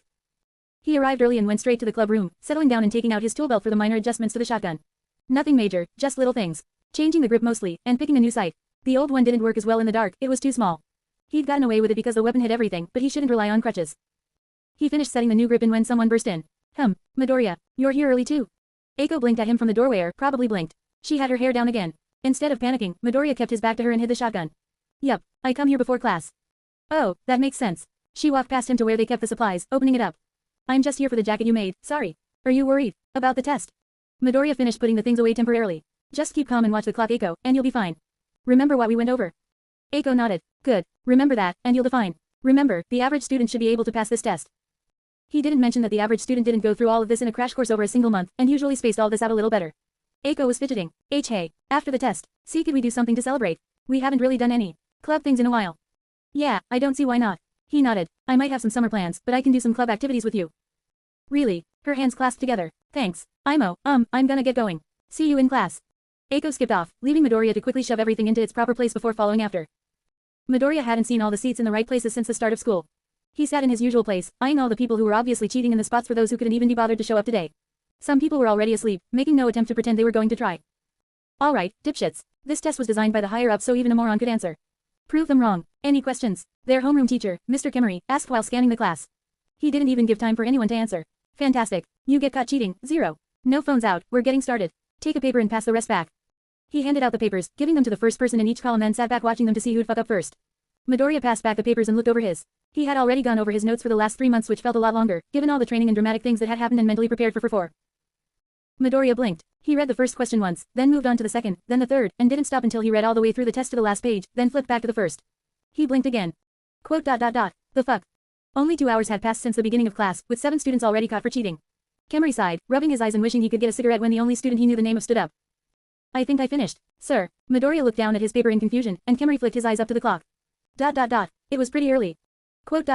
You sure? Kemery shook his head. Whatever. You can go. Midoriya turned in his packet, and Kemery did a quick read-through. Yeah, most of the teachers who knew him figured it'd go something like this. Midoriya only had to show up for the first 2 days. His first 2 classes had just finished their tests, and he'd only have half of one tomorrow. He already did the online ones. The problem had been one he hadn't even thought about, but it made sense. This school had a rate of people managing to pass. People who couldn't study, pay attention, and couldn't even write their own names. The first questions. What's your name? What year are you? Who's your teacher? What kind of fucking questions were those? That was the easiest shit ever. Fuck, what the hell had he been studying for? What had Eiko been studying for? What had any of this been for? Ronin was practically snarling but slowly got himself under control. More time to work on his kid was good. No matter how stupid it was. Seriously, how was that a test? No. Calm down. Enjoy the easy top score. There were real questions eventually, but that test hadn't been a grueling effort, it had been a piece of cake that was annoyingly long. It might have been annoying, but he was mostly done. Already. At barely over 2 hours into school, stop thinking about it. It was just pissing him off, but it was supposed to be good for him. Ronin grit his teeth and pulled out the shotgun, giving it a flip. He had a name picked out, but until he did the trick, he didn't want to call it that. For now, it'd just be the shotgun. Soon though, he'd have to work on the next piece. For now, he worked on the shotgun. He could work on the other piece after Eiko came by. He checked for scratches or damage, and how well the new handle was taking to the gun. A smooth grip was harder to hold, but he only put his grip on the front section of the gun. A few screws to hold it in place, lined up with where the battery was held, and it was good as gold. He checked the feel and made sure it was still good, then tested the lever, letting the weight of the front of the gun and a slight flick of the wrist push the gun down and up while his hand and the lever stayed mostly in place. Then again, and again, and again. Midoriya kept practicing useless tricks, making notes of what he'd need to do to improve his design before giving a smidgen of time to actually check that other gun he brought. Sure, he'd practically never get to use it, but it was the thought that counts. How'd you finish so fast? Eiko was looking amazed, but Midoriya was just amazed everyone wasn't done yet. I'm only over halfway done. Quote. I practiced for more than a month. Midoriya kept his answers short as he ate the yogurt. Simple and healthy, even if a little bland on its own. Next time, he'd have to get fruit or honey or something. Oh yeah, she rubbed the back of her head, embarrassed. Don't worry, you're doing great. Midoriya pointed at her with his spoon. Remember what we went over and you'll define. Keep an eye on the clock, and do your best. You can do this. You really think so? Eiko seemed to be smiling underneath her locks. Quote. I know it. Midoriya smiled, trying very hard not to think of how the test was an actual joke. Quote. Thanks. Eiko played with her food a little. She seemed happy but a little nervous. It's nice to know you believe in me. You can do this, but whether you will or not is up to you. He took another bite. Motivational speeches weren't his thing, especially after finding out all Might was anymore was motivational speeches. Sure, he took care of Inomu. Big whoop. Ronin took on 5 at once, and he didn't even get hit while doing it. Going down that rabbit hole, it seemed All Might had a problem with All for One. All for One certainly had a problem with him, and it was pretty obvious to see which one won their fight. Sure, All for One might look like a potato, but he was still running an organization while All Might couldn't even encourage some kid on a rooftop. Actually, he was pretty sure he now knew who gave All Might that injury on his stomach. Made sense. All Might have had one of the most bullshit-powered quirks in the world, but All for One could have any quirk in the world he got his hands on. The fact that All Might survived was a surprise, actually. With how bad All Might was with his quirk, he probably should have died, but instead, he managed to get away somehow. Did you have some hard questions too? You're thinking pretty hard. Eiko chimed in, and he nodded. Yeah, just some questions I don't think will ever be getting answered. You might want to get back early and review your notes again if Mr. Kemery lets you. Best of luck. He gave her a pat on the shoulder, smiling. Thanks. Aldia proud. She spoke English like Mao. Made him wonder if she had ever heard of the word you. Whatever she had heard of, right now she was on her way out. Midoriya waved goodbye with a smile on his face, then quietly shut the door and locked it, draping the curtains shut one by one. He had practice with making air guns, and it was time for what might be his last one. He moved around the room, turning the basic locks he'd bought while he was waiting today. Still hadn't gotten to replacing that main door, but he didn't need to yet. He moved to the whiteboard and pulled slightly, then slid it along the railings. Those railings had already been in place so that you could get to the chalkboard behind it, he just used Yamato to carve a space. From there he just put in shelving and he had a handy little place to hide his stuff. He took the gun parts out, checked his notes, and got to work forging the final gun. Chapter and notes. Midoriya will win at ping pong one day. That ping pong was definitely the most important scene. Definitely. Yo, I'm physically barely here and mentally I never showed up, it's late, let's go. Q&A. Questions no one asked. Wasn't this chapter supposed to cover the dramatics and how his heroism, vigilantism is just bullying people into giving up? Sort of. That's not exactly something he can change over a weekend, but I wanted to put out that he has it on his mind. Just know that he's starting to doubt this system, and he was already doubting his system. What's Midoriya's 4th gun? If you count the pistols as their own guns, it shall be revealed. Once upon a time, I said you should allow your audience to know what your character can do so that when they bust out their moves, it doesn't feel like an ASS pull. To knock Demon Slayer, Tanjiro's first fights weren't as interesting as possible for me. Not just because he's the main character but because I had no idea what he could do, or what his techniques did. The moves he pulled out didn't make sense because I didn't know what they did or that he could do them. When he pulled out his underwater move in episode 7, I wasn't amazed, I was confused. Why did he have a move that only worked underwater? When did he learn that? He wasn't ever close to a big enough body of water to learn that. Before you start pulling out big power gap twists, you need to establish the power level. It can happen at the beginning of a story, but even if it's for comedic effect, it can weaken the interest by disconnecting the reader from the story. If you pull something like this, you shouldn't lead with it. Let the users get used to a constant power level so they understand the scope of this move in the grand scheme, like if it's an ace in the hole or a very situational move. I can only think of 2 questions. I blame my bad relationship with sleeping. Anyways, writing stuff. Some would say I already did the questions, and while they're right, I plan to put something else in, so gosh diddly darn it, I'm gonna put it in. An amigo bucko pal of mine told me that Ronin's inventory was getting crowded and that it was getting hard to keep track of all the junk he had. He mentioned that Ronin would have to be a genius to master all the weapons he has, and I just want to clear up, Midoriya isn't a master of shit, or at least, he isn't the master of anything useful. He can do the drills easily without thinking, but he isn't the best at using them in an actual fight, which is why he didn't fight Stain, a swordsman, with a sword. Midoriya doesn't use all of his weapons looking at you, Kanabo, and the ones he doesn't use correctly all the time. That's it, I'm tired. Adios. Chapter 74. Chapter Summary. Last time, on Dragon Ball Z Kai Super Omega Ruby Alpha Sapphire, stuff. Chapter Notes. See the end of the chapter for notes. Midoriya looked over the castings, checking each one to ensure it was settling nicely. No molds had visible cracks, nothing was leaking, and it should be time. With a pair of tongs, he began to dip each piece in the water bath to cool it faster. From there, he sanded it down until it was smooth and reflected the original piece, collecting the scraps that had been sanded and cut off for later in case he needed them later. He had to dismantle more pieces than the gun usually would allow, and would have to buy something just to carry it out. A case of some kind. But a suitcase would be too small. He'd drop by the thrift store later. He reassembled the gun and checked everything, switching it out part by part. The springs, the hinges, the case, most of it had stayed the same. But he couldn't know if the new parts worked, not here anyway. The shotgun proved these versions were very loud, even on their lowest settings. Midoriya packed his things away and closed the doors. It seemed Ken would need to go on a shopping trip for a big box before Ronin could get to try out this new piece. Ronin finished dropping off the junk and had been doing something he hadn't done in a while, hadn't just done in a while. Research. He had looked around a while, but he never just sat back and planned. He never got the chance, as much as he wanted to. But now with a little help from the thrift store he had a great disguise to test while he walked around. He walked the streets looking like an entirely different person. There wasn't a question that he had a quirk, or at least it looked like he had a quirk. He moved like Bakugo, glaring down anyone who looked at him funny but never making eye contact. Was a little hard to see, though. Ken's disguise had shown him something weird. Cloth wasn't that hard to see through, even if the cloth was dark as long as it was thin enough. Now, with some cloth and a mask from the thrift store, he completely covered his face. He even had a name for his fake quirk, blank face. He walked along the street looking like a punk, snarling at anyone who looked at him funny. It was kind of fun, with the baggy jacket and pants. Reminded him of his old days, when his outfit was just what he had lying around and was in the clearance section of a thrift store. He'd already done online research, but now he was looking out for gang logos on buildings. With his face covered, you couldn't tell what he was looking at, so you wouldn't notice. He roamed the streets and was having a great time. He saw a new diner that he wanted to bring his mom to along the way. Finally, after a couple of hours of walking, he started to find them, making a map of places for later. The vigilante board would soon have updated information if just so he didn't have to store it himself. Ronin practiced spinning the gun as he walked away from another successful job. If he was practicing gunmanship this month, he'd need to practice parkour with it, but he couldn't do that at the gym. That could only be done on the street and had some slightly different restraints compared to his usual freeform style. One arm had to hold the gun, to get the obvious one out of the way. Swords could be sheathed, but a shotgun couldn't be drawn and attacked with at the same time. Probably, he didn't know how to do it if it was possible. Which is why he bounded around, spinning his shotgun for style before taking his next shot. Another batch of mooks were sent off their feet, crashing into walls and the pavement. Ronin spun the gun around again, being sure not to catch and break any of his fingers. While it'd just be his pinky and ring, the pain might make him lose focus. Another blast and he started approaching, checking through the bodies. He'd call the cops soon, but for now, he was waiting for something. They were dragged away from the buildings and hidden, tied, and gagged.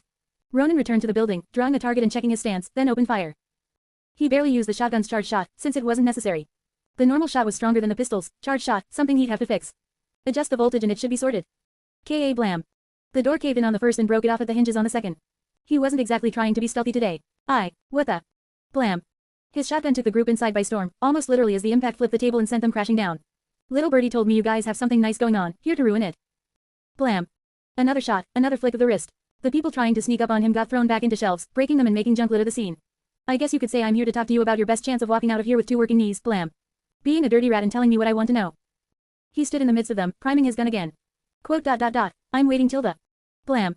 Now he was just fucking with them, shooting one as he tried to rise.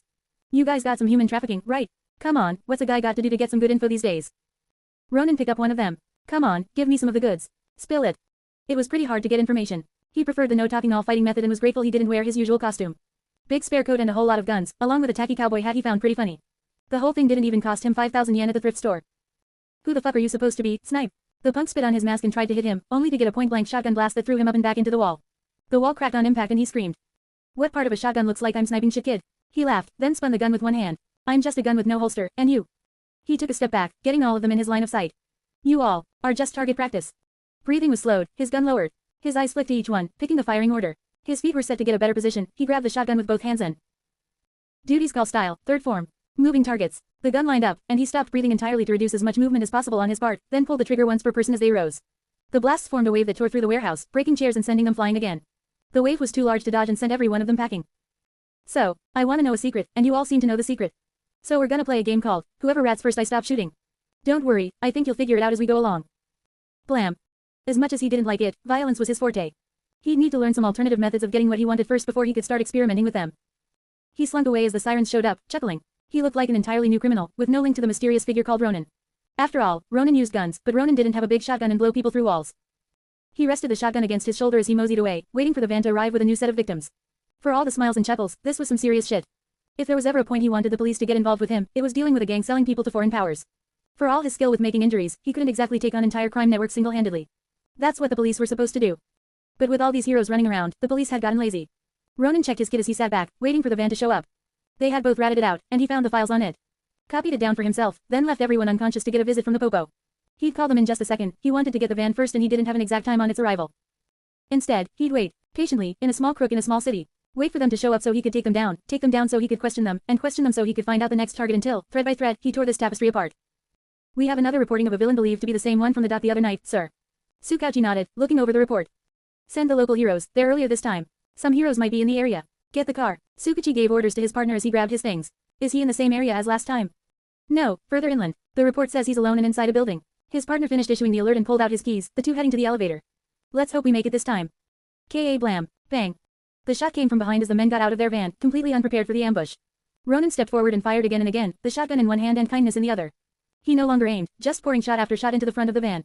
Kindness's bullets destroyed the front of the van, ruining the driver's side tire and door. That van wasn't going anywhere. Ronin approached, checking for anyone else before opening the back doors and seeing a whole lot of terrified people. He nodded at them and stepped inside. Right, let's get you all up and out of here, but we need to start with those gags. Come on now. He took off the gags, marveling at how bad the knots were. This wasn't rocket science, it was just advanced shoe tying. The police will want some words with you. Come on now, don't worry, one step at a time. Give me a second. Ronin left again and drew the shotgun, blasting the two people again right as they started to get themselves resituated. The shotgun's blasts were so powerful they could leave you feeling dazed and confused with just one shot. Even Captain Morgan took a couple of shots to get that effect. He tied them up with their own gags, then went back to check on everyone.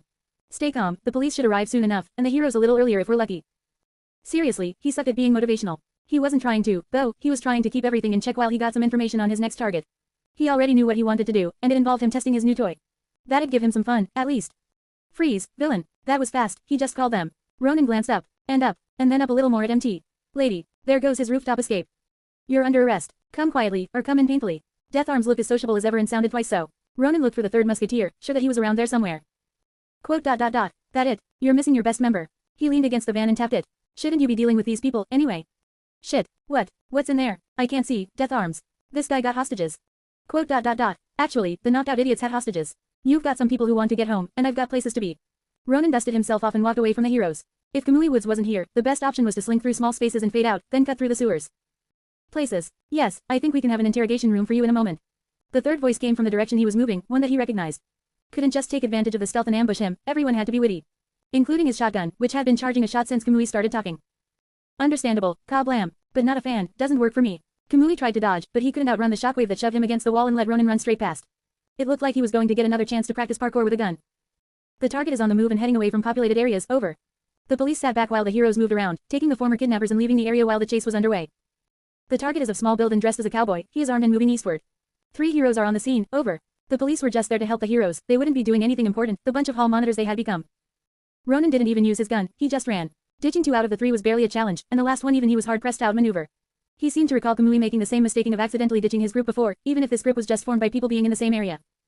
You can't run forever, give up while I'm in a good, blam. Does everybody have something to say? Shit. He didn't slow down after he shot and kept running, switching which hand held the gun to let himself get the most out of his arms. He vaulted around the alleys, having long since ditched MT. Lady in Death Arms. Kamui Woods was the only one left, and when he broke line of sight, Ronin would be free to disappear. He didn't want to connect this to Ronin, since this weapon was way more powerful than what Ronin usually was packing.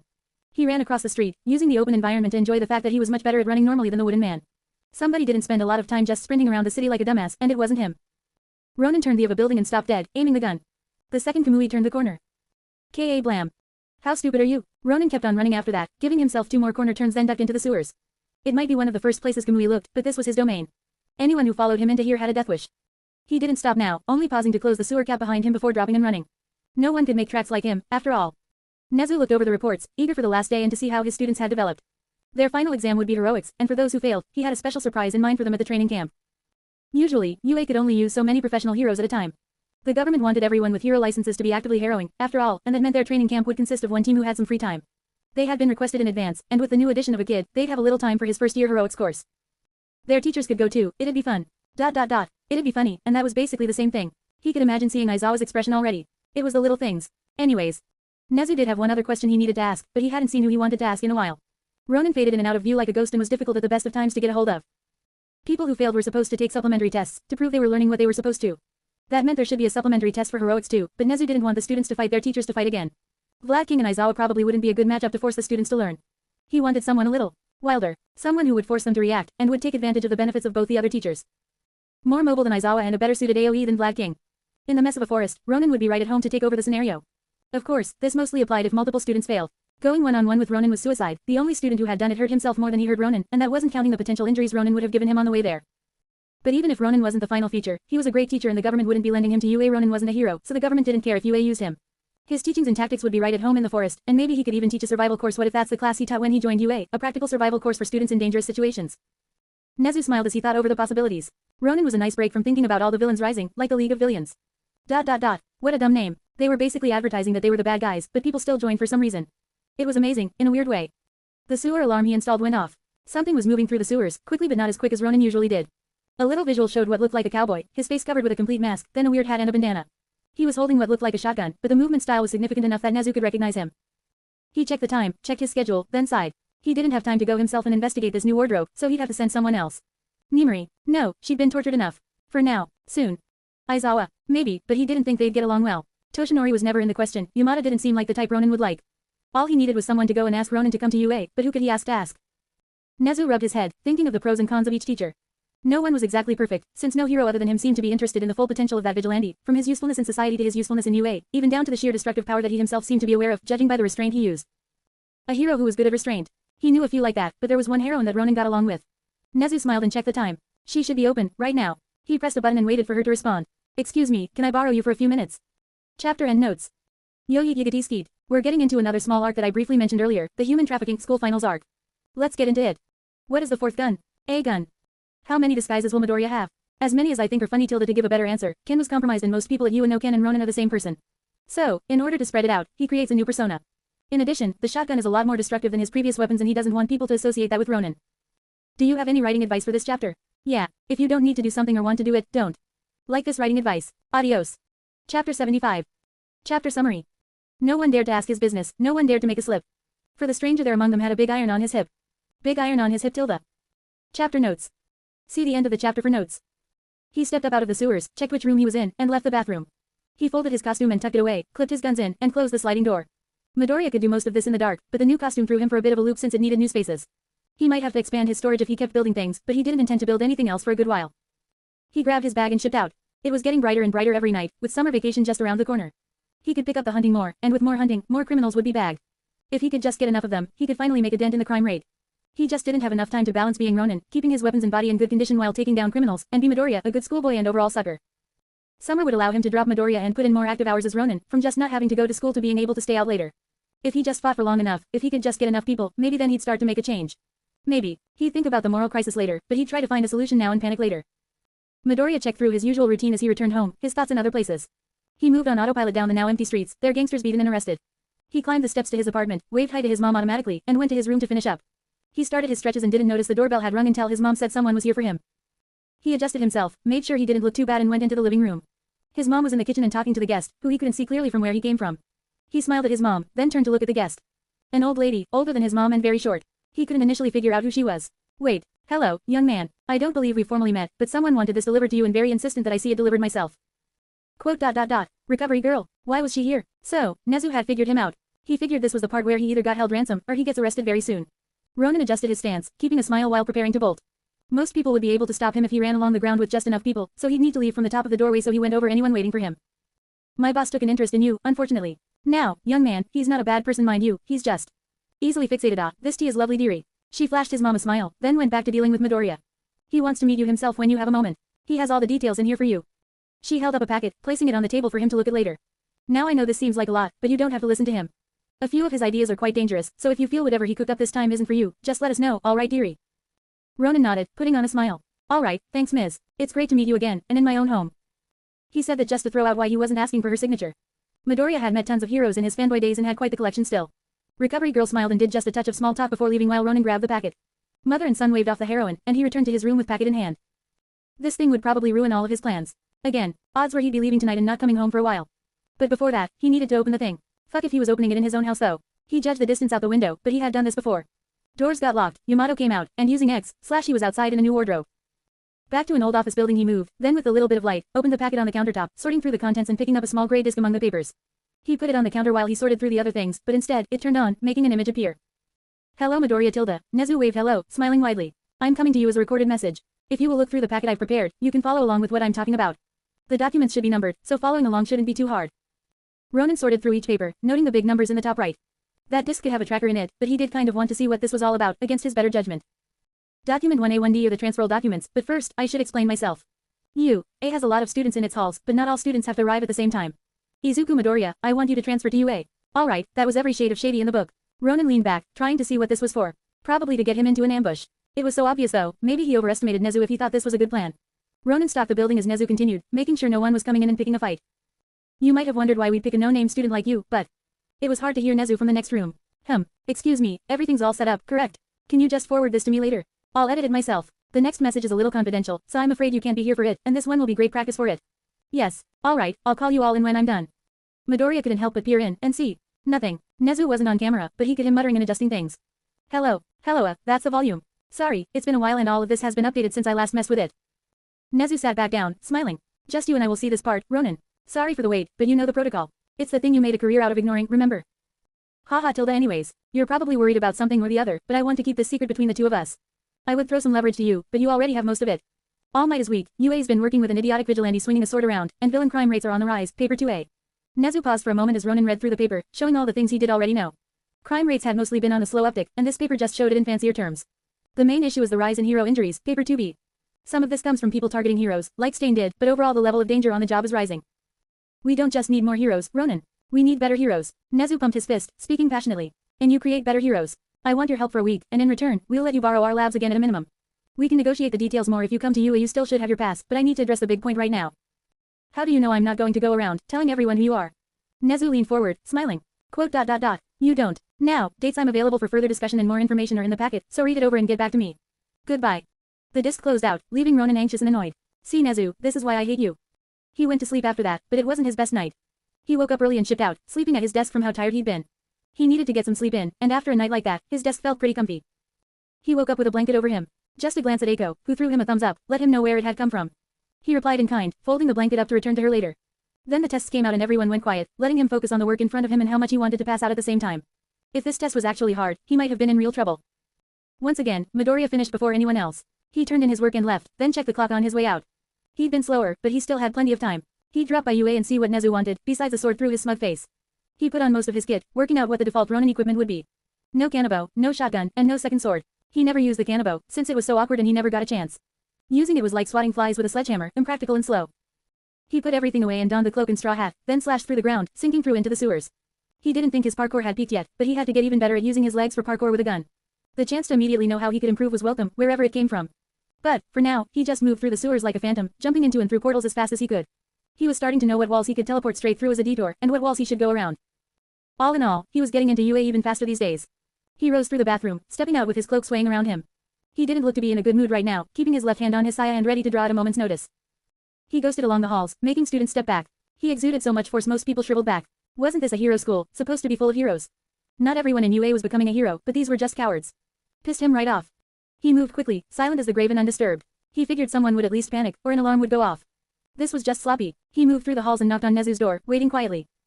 His thumb ran along the tsuba. The worry and lack of sleep put him on edge, and now he just wanted to tear into something to put the edge off. Just getting something, anything to hit. He was itching for a fight, and ready to snap at a moment's notice. Oh, you're here again, are you? He glanced down at the woman who was sent to drag him into this mess, recovery girl. Figures, with how much Nezu likes you. You're not gonna beat up more of our students. That's not my goal. He didn't bother shifting, standing straight as he waited for Nezu. I don't try to beat up children, it's just what Nezu wants me to do. A shame. I was kind of hoping you were. It sounded like a weird thing to say, so recovery girl elaborated. Compared to the robots and other students, you're one of the safest challenges Nezu has used in years. No broken bones, no trauma, it was quite impressive. However, don't think I haven't noticed your poor health. She shook her cane at him, disappearing suddenly, then returning here. You seem to be underslept, and I haven't even used my quirk on you yet. Did you skip breakfast? It's the most important meal of the day, you know. Quote. How do you know that? This was a very strange thing to be hyper-aware of. He gave her his full attention now. Your snippy attitude, your slight slouch, mistakes the Ronin I've heard of would never make such stupid mistakes. He's a monster who terrorizes small-time gangs and punks, and puts the fear of God into delinquents. Not some sloppy mess. Here, eat some candy dear, it should give you some more energy. She handed him a few candies, which he looked over. Quote. Thank you ma'am, I'll try to conduct myself a little better. He put the candies away since he wasn't wearing his disguise underneath right now. I wasn't aware I was so famous, but the gangs aren't small time. Anytime kidnapping is involved, it escalates past it quickly. Kidnapping. You're dealing with kidnapping here in Musudafu, or is that where you've been these last few days? Recovery girl seemed eager to gossip with him. That's dreadful, positively dreadful. Nezu might be a while, so sit and talk for a minute. Come on now. There seemed no debating it with her, especially when she reminded him of his mom, and how was he supposed to refuse his mom? He didn't go into much detail, just the bare outline of what happened leading up to yesterday's events. And now you have a gun. That was you who ran around blowing things up left and right. She clearly looked cross at him, but he still nodded anyway. It still needs fine-tuning, but it's getting closer to completion.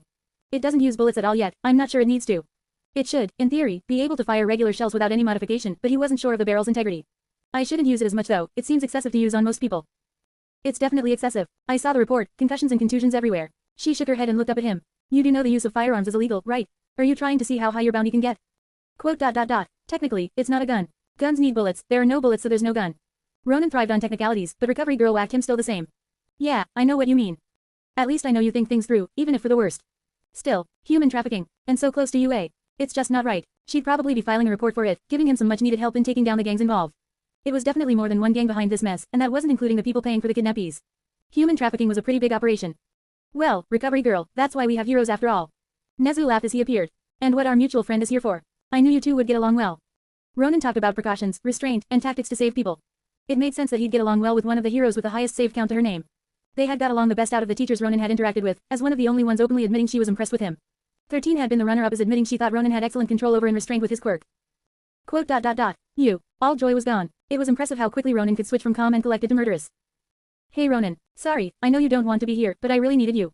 You're the only one who can help. Sort of. Aizawa's face was going to be priceless when he found out. He was already updating the camera systems, maybe he could get a picture of Aizawa's face when he found out. Thanks for talking to him, recovery girl. She nodded and glared at Ronin. Remember to get sleep and eat. You might be your own man, but you need to take care of yourself. And thank you for the work on human trafficking. I'll make sure those people get saved. Good. Those people need a better sight than some idiot swinging a sword around when they're saved, and they need to be saved faster. Ronin bowed politely, then refocused on Nezu. All manners disappeared as he glared him down. Are we going into your office? What do you want? Yep, into the office we go. We'll talk about what I want in a minute, don't you worry. Nezu opened the door and ushered him inside. Ronin moved slowly and surely, his left hand fixed on his sword. Glad to see he had so much trust in the heroes. Ronin didn't sit down. That'd worsen his posture and slow him down if he needed to leave quickly. He kept his legs slightly bent over his center of gravity so he could move quickly, and ready to draw his sword to slice through anything Nezu made to capture him. What do you want? It didn't make sense that Nezu would reveal his identity to him without a reason. He'd either tell the police, tell the heroes or try to arrest him himself. Nezu told him though, so he wanted something. So, I have a summer camp. Nezu said it like this was the final piece that would make it all make sense finally. It's for the first-year hero students. I want you to go along and teach. There will be heroes there, so it will be a secure and safe area even if you attack anyone, but most of the heroes there won't know who you are. Nezu just kept on going, talking like any of this was supposed to be appealing. It won't be in the city, and you'll get to hang out with some people your age, a quick snort, even if they don't know it. Quote. So why should I care? Ronin pushed the Suba with his thumb, opening and closing his sword with just his thumb. All of that helps you. None of that helps me. If you want to release my information, don't bother with the stupid games. Hey, slow down. I'm just asking for a little bit of trust. Nezu held up his hands as he spoke, doing a motion with almost every sentence. I've trusted you so far, taking down bigger villains and entire gangs single-handed, and right now it sounds like you've got some more stuff going down. You took that trust and earned it, I'll admit. You're better than most heroes on the street, I'll admit that too. And I only got to find that out from a little bit of trust. He laughed, giving him a once-over. I'm just asking for a little bit of that trust back. I'll compensate you for your time, but more importantly. Midoriya, Ronin, whoever you are. Nezu made sure they locked eyes now, to deliver his point home. You're a great hero, even if you're illegal. I want you to teach the first-year hero students like you taught Gaminari. I want you to help those students reach their full potential. I think you want to help people because otherwise, you wouldn't give advice to everyone you fight and put up with my antics. Nezu explained his thinking and even used his own annoyingness as a reason. At least he was self-aware. It's illogical that you would come to UA and fight my students. That you would give tips on how to beat you to everyone who fights you, and recommend that more people learn martial arts. You don't want to teach at UA. Nezu shrugged, laughing. Maybe you will someday, but for now, fine. But I want you to help my students become better heroes. What do ya say? Quote. Aren't you a little confident in your salesmanship? How did you ever get a sponsor with that attitude? It was true, at least, that Nezu had put a lot of trust in Ronin. If he killed anyone, the heroes who didn't stop him like Nezu would be the ones to suffer. Problem was, he didn't care enough about Nezu for that to matter. I knew some guys. I figured the honest and upfront approach would work best with you. Nezu smiled, tapping a packet on his desk. I have the information for the rest of the assignment here if you want. Food and board would be provided for you, and your identity wouldn't be at risk. Well, it won't if you're smart. I won't reveal your identity, whichever way you lean. I'll leave it up to you how you want to handle that. So, Nezu cocked his head, holding the packet. What do you say? If he took that packet, he'd be agreeing to go out for a week to babysit a bunch of idiots and be surrounded by fakes. His identity would be at risk. And for what? To make more people that could catch him. Damn straight, now hand over the packet. Chapter and notes. Yigati, what's Gucci? Yo, this is here. Let's do this. So, the major guess for the heroine Nezu would send was Maruko. I didn't do Maruko because she's very violent and doesn't go with what Nezu wanted to do. Nezu's trying to build a bridge with Ronin, which he's starting off by getting rid of the big secret. Yes, they both know who the other is. No, he's not taking advantage of this. Not yet, as opposed to Recovery Girl, who has had long conversations with Ronin while she was aware who he was. He replied in kind, and both scolded students for being too destructive. Recovery Girl and Ronin had shown that they got along better, so Nezu sent Recovery Girl just to send a letter, namely because if Ronin snapped he probably wouldn't kill Recovery Girl. That's enough explanation of my thoughts. Writing advice. I haven't done a bit of real writing advice in a while. This advice is going to be about plot. You don't care, stop reading. Plot is the significant events in a story in an order. It is not motivations, characters, or standalone actions. Hero fanboy wants to be a hero isn't a plot. Hero fanboy without superpowers isn't a plot. Hero fanboy gets superpowers from number one hero isn't a plot. The bare minimum plot of Hero Aka is, fanboy gets superpowers, learns to be a hero. There are significant events, and they're in an order. Who's the fanboy? Irrelevant. Where's he get them from? Irrelevant. How's he learn to be a hero? Mostly irrelevant. I'm saying this because my analyzer complained that I had characters around who weren't relevant to the main plot and that it was hard to figure out what the plot was. The problem is, the plot can only be shown in hindsight. For example, I bet dimes to dollars that Midoriya won't go all 3 years in UA and will get shoved out of school early. That would change the bare minimum plot. The main character's motivation, which some people seem to think is interchangeable with the plot, is to be the greatest hero. The plot is just the significant events leading up to achieving or failing that motivation. Ronin doesn't have a very clear motivation, but he has a very clear plot because it's just repeated over and over. Dude without superpowers one-ups heroes and beats bad guys. That's been the bare minimal plot, even if his one-ups are barely winning and his victories make him step down for a month. Anytime someone says plot, just switch it with significant events. If it still makes sense, they're using it according to the definition. But enough of giving definitions, you want writing advice. My reviewer said it was hard to tell who was important to the plot. My problem with that is, in Season 1, practically no one's important to the plot, or important to the significant events. For example, if I can switch a crash test dummy with the person, they're not important to the plot. First off, Midoriya is important to the significant events. Who knew? All Might's important to the significant events. Who knew? Eraserhead is important to significant events twice, once when he threatens to expel Midoriya barely, since that event isn't very significant in the overall story because nothing comes of it, and when he fights and nearly dies to the villains in USJ. Keep in mind, this is just Season 1. Now, for the twists. Uraraka is useless. Her only role is to nearly get crushed in the opening ceremony, and a crash test dummy could have done that. Her other main event comes with Iida, who's also useless in Season 1 to the significant events. The villains versus heroes fight was irrelevant to the overall story other than it started Bakugo's downward spiral, and Midoriya started that. All of 1A is useless in Season 1. Who knew? The only important characters are by my count Tsuyu, who saves Midoriya, who's important to the plot. Bakugo plays a role in the first arc by demoralizing Midoriya, the third arc where he serves as the antagonist to Midoriya, and the fourth arc where he fucks everything up and gives Kurogiri the chance to scatter everyone, then later when he pins Kurogiri. Those are the significant moments that affect the significant events in Hero Aka. There are more, but I'm not trying to review the entire story. These characters later become relevant though. You need to set them up in advance and define not everything being relevant to the current plot. Iida wasn't important in Season 1, but he was the entire reason behind the Stain arc. Without him, Midoriya wouldn't get involved. That's it, don't be afraid to do the setup for the future, now have a good time. Chapter 76. Chapter Summary. Ronin agreed to teach more people. You think he'd learn, one of these days. Chapter Notes. See the end of the chapter for notes. He had another month before the training camp, and a time to come to UA he'd be going with the class and teachers instead of arriving independently. Seemed a long way away, so that was fine. But, for that, Ronin would be training in some kind of forest, so first off he had to get used to fighting in a forest. He had to pick what he'd bring, too. 1 month to get one of his guns under control, and he knew the one he wanted to do and the one he'd probably do. Unfortunately, those were not the same gun. He'd have to seek out him to get advice on the final gun. It seemed to be missing some parts, but it was so old-fashioned it was hard to tell. He was pretty sure it was illegal, but he wouldn't be using it as intended. Mao could tell him where to get the final parts. If he really wanted to. Maybe it was better to just try and get them on his own. Ronin didn't really think about where he was going again, just moving quickly and teleporting around. He stopped at his favorite school club to check up on the gun parts he did have, sorting out what he could before assembling the piece and documenting the parts he knew he was missing. Might as well start trying to fix it, even if it only took a minute. More reason to knock it out. He finished adding it to the notes and changed outfits, grabbing his shotgun and flipping it by the lever with one hand. Took a lot of practice to get that good, even at something that's stupid. Might as well get a little more practice in, and he knew just the human trafficking ring to test it out on. The stranger was back again, tearing up a warehouse. Whatever his quirk was, it allowed him to tear apart doors and play with people like ragdolls.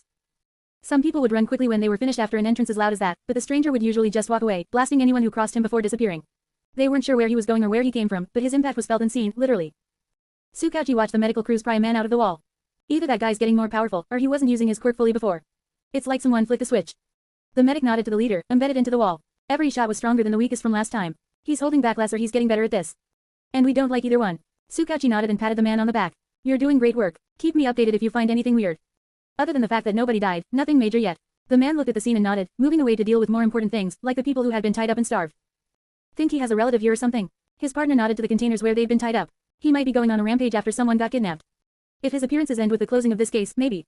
Tsukauchi thought it was possible, but only possible. He's a villain though. They're crazy at the best of times, and with one this violent, I'd just be happy if a hero strong enough to stop him showed up. He is at least helping us take this down. Even if he leaves us with all the paperwork. His partner shook his head, sighing. Chief won't like getting one up by a villain. News is gonna hear about this eventually. Not our problem when it does. Tsukauchi looked across the scene, eyeing the impacts in the wall. It wasn't like a bullet or punch, the impact was like a huge ball collided with it, like a meteor creator. It was the work of the stranger's quirk, whatever that was. Quote. He uses a gun, but his quirk seems to do something to the bullets. Check that when looking for perps. Understood. Both of them were taking notes on the scene. It wasn't pleasant, but it was work. The stranger checked the gun's new settings. He upped the voltage to experiment, and the gun was holding up fine. The increase in kickback was barely noticeable because of how the air bullets moved. It dispersed the force for him. He flipped the gun again, ready for another shot as he entered the third warehouse from the window. He looked over the scene and lined up the shot, eyeing each initial target as he charged the blast. Quote. Gotcha. Kablam. The force tore down from above, crashing into the victims like a wave. It was impossible to see coming unless you followed where his gun was pointing, and even then it had a weird spread. Still, men plummeted to the ground like rocks. This force was only good to use up close on people with defensive quirks but from a range. These blasts were rated E for everyone. He finished charging the second shot and stopped moving around the rafters, pointing his gun down. Kablam. More people were crushed under the force, and they finally noticed the gunslinger in their midst. It was about time too, because he was just leaving through the same window he came in from. Someone. There's a guy, get outside. They graciously started to pour out from the exits, right as he aimed the third shot he'd been charging at the nearest door. Kablam. Thanks for lining up all pretty and proper, at least. He kept moving, charging the fourth shot while they pointed and shouting, trying to chase after him. He was already on a roof though and had plenty of time to escape. If that's what he wanted to do. The shotgun's normal blasts could only go so far, but with a charged shot, all bets were off. The stranger spun and hit the ground, resting his gun from a kneeling position for better accuracy. He breathed in as he lined up the shot, then breathed out slightly to tense his body and stopped, his entire body still. Then, all he had to do was a little twitch of the finger. Kablam. And another rousing round of whack-a-mole. It was hard to stay serious when it was this easy, and when the targets were this dumb. He lined up another shot, squinting and searching for a target before giving up and repositioning. He hopped from building to building with a running start. Momentum was very important to parkour, and with his arms holding his gun it was more difficult than ever to generate. Usually, you could pump up your arms, but he didn't get to do that. The stranger jumped back into the now severely undermanned warehouse, treating the first people he saw with another blast. It was a great game of tag, but it had to come to an end. He stopped the rafters, lining up shot after shot against the idiots without ranged quirks who kept coming in. They couldn't hit him if they even tried throwing bricks, but they kept coming in. Soon, he could hear the sirens. People had stopped coming into his little shooting range and were now just running with their tails between their legs, giving him fun target practice from the window. The cameras and the police would probably find all of them anyway, but it was better to be safe than sorry. He dropped down, quickly checking the storage containers. His method of lockpicking was quick and graceful, just shooting the damn things. The bullet broke locks like it was nothing, and then he could skip to the more important part. He opened the door while stepping back into the side in case of attack, then entered slowly. People tied and gagged like food to be shipped. Evening everyone, don't you worry. Heroes are on the way. Pissed him right off. He went through the warehouse, searching for papers and taking pictures of what he could. He could hear the sirens staying in place, they should just be outside the warehouses. Time for his exit. He exited the office, the place with all those papers, and took a quick jump to the top for his exit. Took a bit off a running start on a rafter, but he leapt out and into the sunlight, ready for his next hunt. Sorry, this isn't exactly my specialty. Yuki walked in with her intern in tow, apologizing to the cops. She was the biggest hero in the area, and with her ability to fly might be able to give that sharpshooter a run for his money. Yuki, the dragoon hero, usually dealt with supersized villains though, and this felt a little awkward. Remember to give him a wide berth, Najire, and try to keep to cover. You're not bulletproof. Don't worry. Najire smiled. We're just to follow the villain, right? He's already on the move. Both the heroines looked over. Already. Well, Yuki moved away from everyone as she changed forms. I'll do my best. Midoriya blinked, then blinked again as, slowly, something came into his field of view. A large creature, easily the size of a house, spread out gigantic wings and took the sky slowly. Quote. Is Maruko here too? Just to fuck me over that little bit more. He shook his head but didn't stop running. There wasn't any easy sewer access here, and what did you know, some idiot still didn't take Yamato. That's it, after this, he'd even be bringing Yamato into the shower. He instead had to rely on those legs he had been using his whole life to carry him to safety. He dipped off the rooftops the first chance he got, bouncing off a trash bin and scrambling to get his feet under him, grabbing his shotgun again and running. There weren't many sewer accesses in the warehouse zone, so he'd be running a while. He slipped the shotgun into its holster and locked it away. When the shotgun was holstered, it was nigh impossible to draw quickly, so he never did it until now. He pumped his arms, appreciative of just how fast he could go when he actually knew what he was doing, but he could still hear the flap of wings. He didn't look back, something that would slow him down, and only focused on his mental map of the area. He knew where the exits were, and he knew where he was, but worst of all he knew he wasn't fast enough. Yuki, the dragoon hero, flew over him and started shouting at him. Stop trying to run and turn yourself in villain. At least she kept it straight and simple. It was why he still liked her. Learning martial arts wouldn't really help her as well, so he didn't have that complaint with her. Overall, she was a solid heroine. If he had to name one complaint though, it's that he had to deal with her without Yamato. Can't even have Yamato and beat her with it, then rename it Dragon Slayer. Damn it, can't have shit in Detriot. He just said nonsense to motivate himself to try and run even that little bit faster. At least she wasn't attacking him yet. If his memory was right, the area he'd escape into was too small for her to do anything before he hit the sewers. If his memory was right now, she'd be passing and landing in his way read about Tilda Bam. Now he had to get around her too, and what was that sound? He turned just in time to see two giant yellow Twizzlers moving towards him, making him dive out of the way as it hit the ground. The impact was oddly similar to the ones created by his own guns. He looked up to see a blue girl in the middle of the air. Tilda, that was a pretty good dodge. Why are you running? Because prison food sucks. He kept running, now glancing backward to check her position and moving out of the way of her attacks. Some kind of energy quirk that created spiral blasts. It was easy enough to dodge most of them when he was paying attention to her, but he had other fish to fry, like the other heroes. Are you supposed to be a cowboy? Maybe we should have Snipe here. Then you could do that thing where you duel by the big clock. She pulled both hands back and swung them forward dramatically, despite the motion seeming to have nothing to do with her quirk. Her spirals became even bigger than before. And even slower. It wasn't hard to dodge that one. You know, most fights don't have this much talking. He ducked between buildings instead of just running straight, still slightly confused about how this sentient blue gumball was flying. But you responded. Hey, you're really good at running. Is that your quirk? He stopped dead and lined up a shot while she was making another one of her big blasts, whipping out kindness. Do me proud. Bang. She could still move, but she always slowed down when she did the big blasts. Given human limits, she could only output so much energy at once, and flying took a bit. It required constant force and a lot of training. So, with the concentration divided and her move slowed down, the faster air bullet struck her body. She had tried to dodge, but other than the sound effect, it was impossible to see. No one other than him was truly aware of just how wide the air bullet was, and he only knew because of his experiments. She was sent backward and her shot miffed, crashing through the air. He fired a second and third shot, but now she stayed clear of wherever he pointed. She was a little quieter when on the defensive, but only a little. That's pretty similar to my quirk. What's yours called? How come yours is spinning but I can't see it? What's with all the questions? He was still moving away, taking quick pot shots whenever she tried to stabilize to throw her off again. Her attacks were now more infrequent, and never even came close. Just being friendly. She smiled and created another big blast, then zoomed straight at him while firing it. By closing the distance, the blast didn't travel as far and seemed to move with her. Unfortunately, that went two ways, and she didn't seem to know you never got into shoot-offs with nameless strangers, especially when he had been holding a weird button since his last attack. With both hands in front of her, she was a small dot, her entire body pointing at him to give him as small a target as possible. The problem was he didn't even need to aim, he still did though for fun. The charge shot wasn't just bigger, it was better in every way. The charge shot used more energy, it hit a wider area. To top that, it was even faster than the normal shot. It ripped straight through her attack, hitting her like a baseball bat to the dome and knocking her clean out of the air. The blast stopped quirk use in its area, but all for one seemed to never notice. That might have been because the usual blast only lasted half a second, but the huge air of the charge shot ensured she'd get a piece of it as she plummeted. Nijire. Yukio dove forward and out of position, breaking formation to try and save the blue girl. The stranger smirked, using the opportunity to escape. Yukio overestimated the blast. The girl she called Nijire would have been fine in just another half a second. But she didn't know that, and in this nameless gunman's book, it was a good reason to break rank. Especially because it gave him the chance to escape. He knew Yukio was too good of a person to put the mission over her. Sidekick. ... He wasn't sure, but Yukio let emotions override the mission, and he got out scot-free because of it. He ducked through buildings, taking alleyways to lose line of sight then dipping out where there should have been no cameras. Another pseudo-win for the sort of bad guy. One of these days, he was going to get a clean win under his belt that didn't come from him running away. I'm fine. Really. Nijire laughed it off, flying a bit to prove her point. Didn't even hurt. It was like getting shoved around, the problem was my quirk suddenly cut out. It came back right as you caught me. If you're sure. Yukio looked away from her student and bowed to the other people present. It seems we weren't able to help this time. At least no one was hurt, the hero said, then glanced down at one of the goons. Well, no one on our side. Besides, no one could get to you in time to serve as backup. We just don't have anyone with the agility to get there in time. Hey, do you think we'll see him again? He was really talkative. Nijire didn't seem too bothered by the whole thing. He used this gun and blasted at me, but it didn't fire bullets. It was weird. Quote ... Didn't fire bullets from his gun, what was he firing? One of the detectives spoke up, and Nijime had to think. Quote ... I dunno. I don't see him fire anything, but this wave of energy hit me. I also don't see a lot of guns either though. It was. She gave an estimate with her fingers. Tilde is big, and black, kind of an L, shape, the capital L though. Some kind of pistol. Quote ... So you couldn't see it? Tsukauchi took careful notes, he knew of someone with a gun like that. He didn't have a shotgun last time he saw him, but he did have a pistol like that. You couldn't see what hit you? Yeah, he pointed the gun at me, then boom. Ya get it? She was so hyper she kept saying things without him asking, but the loud firing noise lined up. He remembered seeing the videos, and that gun was pretty loud. If he used a bigger gun, the noise would probably also get bigger, creating the large blast that the stranger was synonymous for. Quote ... Thank you, this answers a lot of questions. It didn't answer all of them though. Namely, if this was Ronin, why didn't he teleport away? It would have been a much easier way to escape. Unless, quote ... Does he have partners? Does who, this villain? Yukio asked, eager to be of some help after she messed up the capture. When I flew overhead both times he was alone. Quote ... Thank you for your time, but I think we can handle the rest of the wrap-up. You all have a good day. He bowed as the heroes left, then turned back, thinking over the work he'd need to do to test his new theories. Chapter and notes. Yagati yo, hopefully this one wasn't too bad. Let's get into the big things, and then into rambling. Quirk, air cannon. Takes energy from the surrounding area and creates a spinning blast of air. The more energy absorbs, the stronger the blast. Because of this, it absorbs any energy quirks used in its AoE. The more possessed metal is used, the more efficient the blasts are. This quirk was never fully understood while in All for One's arsenal because the original user never knew how it worked either. Since All for One didn't use it often, he never noticed that something was weird outside of the fact other air quirks couldn't modify the air blast. Only the guy who used it at least 10 times a day did.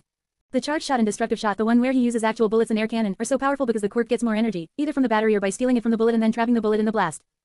Glad to finally give an explanation for it. Eventually, every one of his weapons will have one, but not all of them are as weird as Yamato and the guns. I don't have a Q&A, so ring me up fam if you got any questions. That out of the way, I ran out of space last time so I'll keep ranting about plot. Last time in the notes, I ranted about what plot was. This time I'm ranting about how characters play into the plot, and probably whatever else pops into my head if it's even a little relevant. In this chapter is an isolated story. Nejire and the stranger were the characters most important to the plot. The stranger is the protagonist and Nejire is the antagonist. Yukio wasn't very important but served to get Nejire there. The traffickers weren't very important but served to get the stranger there. Even if they weren't important though, they needed to be included because they do something for the plot, even though it's not an action they take. They're important to the plot even if they're barely mentioned. Each chapter can have its own minor plot, like an episodic story. Most of my chapters follow the formula for minor antagonists since I'm pretty sure my specialty is writing combat.